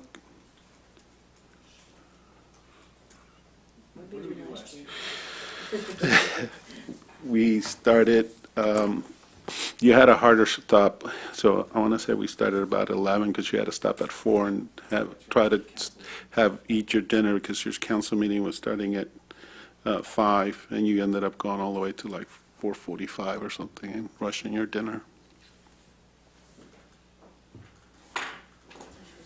Should we start at 11 again and without having a hard start? Oh, I mean, this is my calendar right now. It's like my calendar used to look. I mean, I can make it whenever, like I'm just taking half day off work. Karen, on the 18th? So I can come anytime on the 18th. So whenever you guys are ready to start. In that case, I would almost say that an earlier start gives you more flexibility on where the stuff from the I was looking at the minutes from last year. The wrap-up started at 11 and went till 4:30. Oh, see, I was close. I said 4:45. The nugget still works.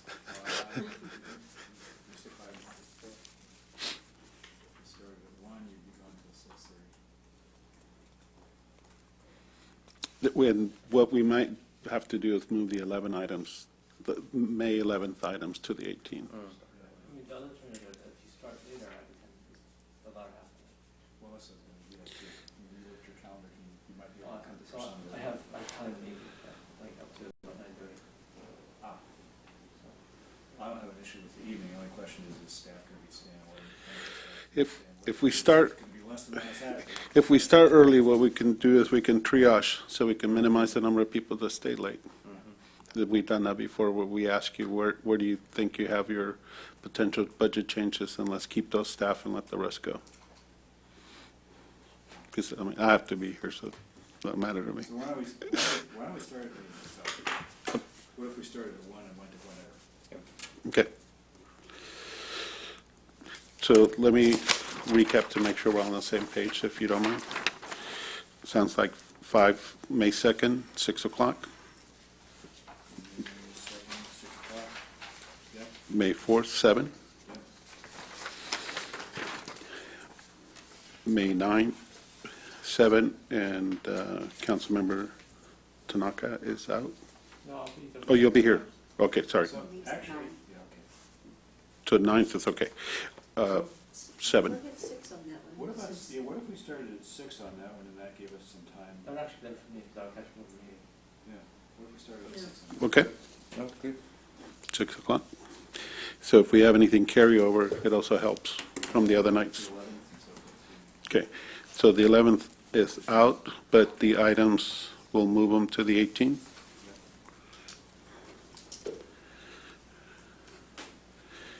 16th, 6 o'clock, Councilmember Holman will join us in progress. And 5:18, 1 o'clock with bringing the items to the 11th. Yeah, so for me, I prefer that, be pressure. copy help me? I mean, if I did that, it's a copy. I have a pretty full day until about 6:30.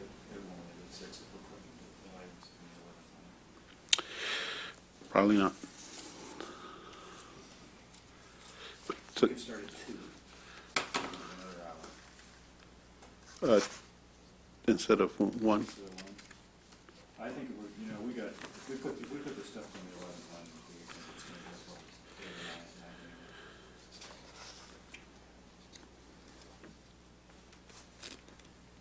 9. Okay, 2 o'clock? So is that? 2 o'clock on the 18th? Okay. So I think we're set. I have a question. So where is the agenda item for like new revenue ideas? So you can bring those when we do the general budget overview on the 2nd. So we, Well, something staff can come up with some new ideas too, right? there are some that we have, but I don't believe they're aligned to exactly your goal, your target. But I think that would be a good time for us to discuss that and what it would entail and what it would look like. And then from that meeting, what typically happens is we have a discussion, and if there's enough interest from the committee, you give us direction, then we go work on it and try to come back at one of the later meetings and give you, produce back the information that you as a committee is seeking. At that evening, we can talk about, specifically items that any of you have, and then you can, as a committee, can agree how you want to proceed on how to do this. And then at the end of each item, you're approving it on a tentative basis, because you may come back at the wrap-up and make a change.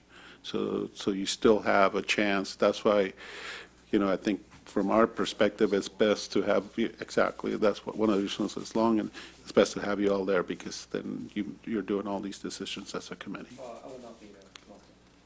On the wrap-up? Yeah. Okay, Yeah, I think it's at 2 o'clock. So I'll miss probably 2:30. okay. So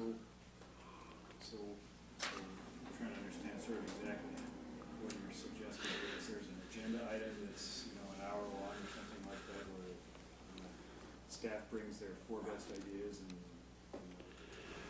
committee members bring their 4 best ideas? What exactly does it look like?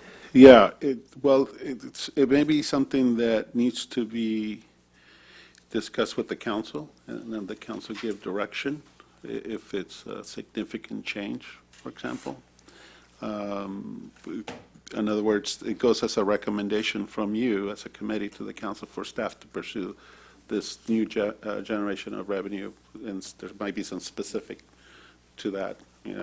I'll make up something, increase rent by 50%.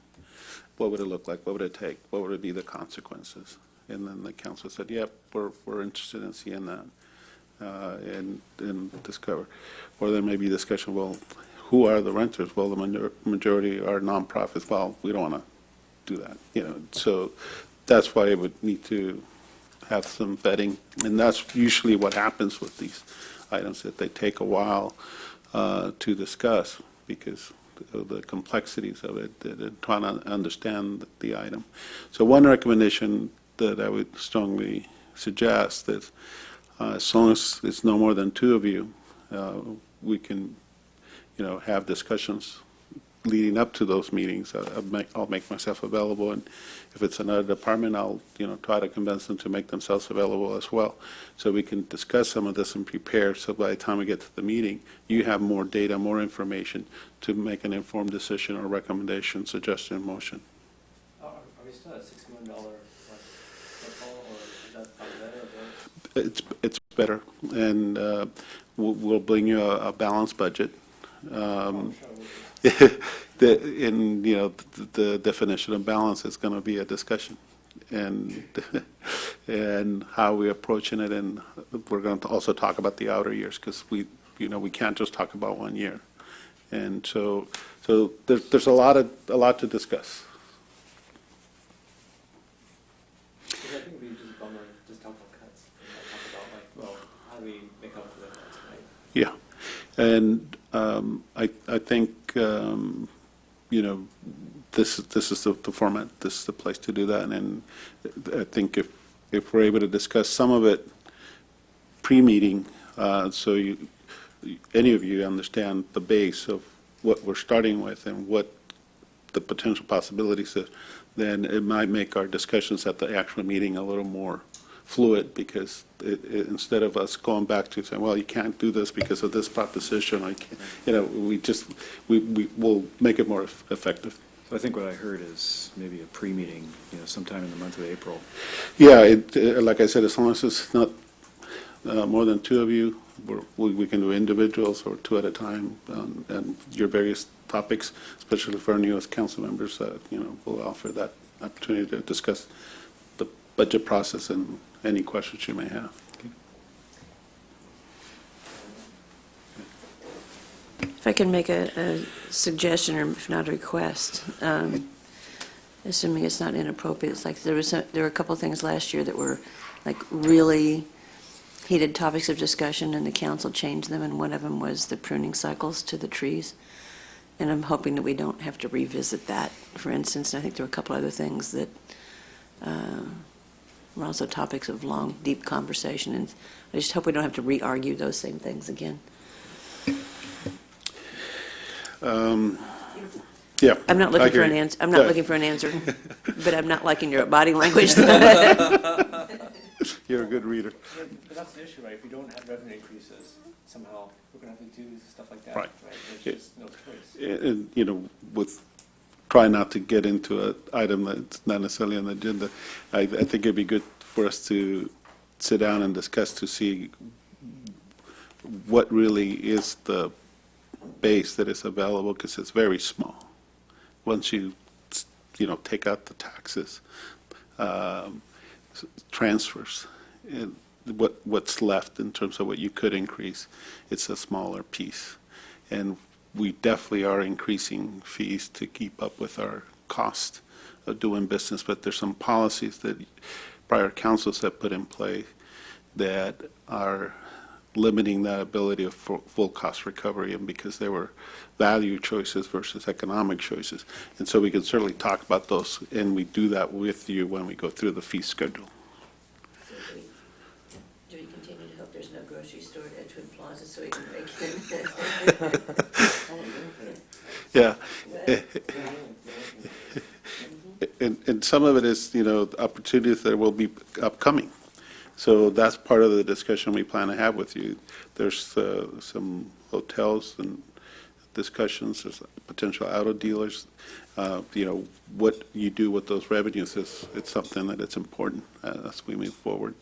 And there's a large list of desirable expenditures in your previous discussions in various areas of the city. And we just don't have the funding for all of them, so, understanding that as well, and how we prioritize those needs that we want and the community wants. Okay, that's all I have. Thank you.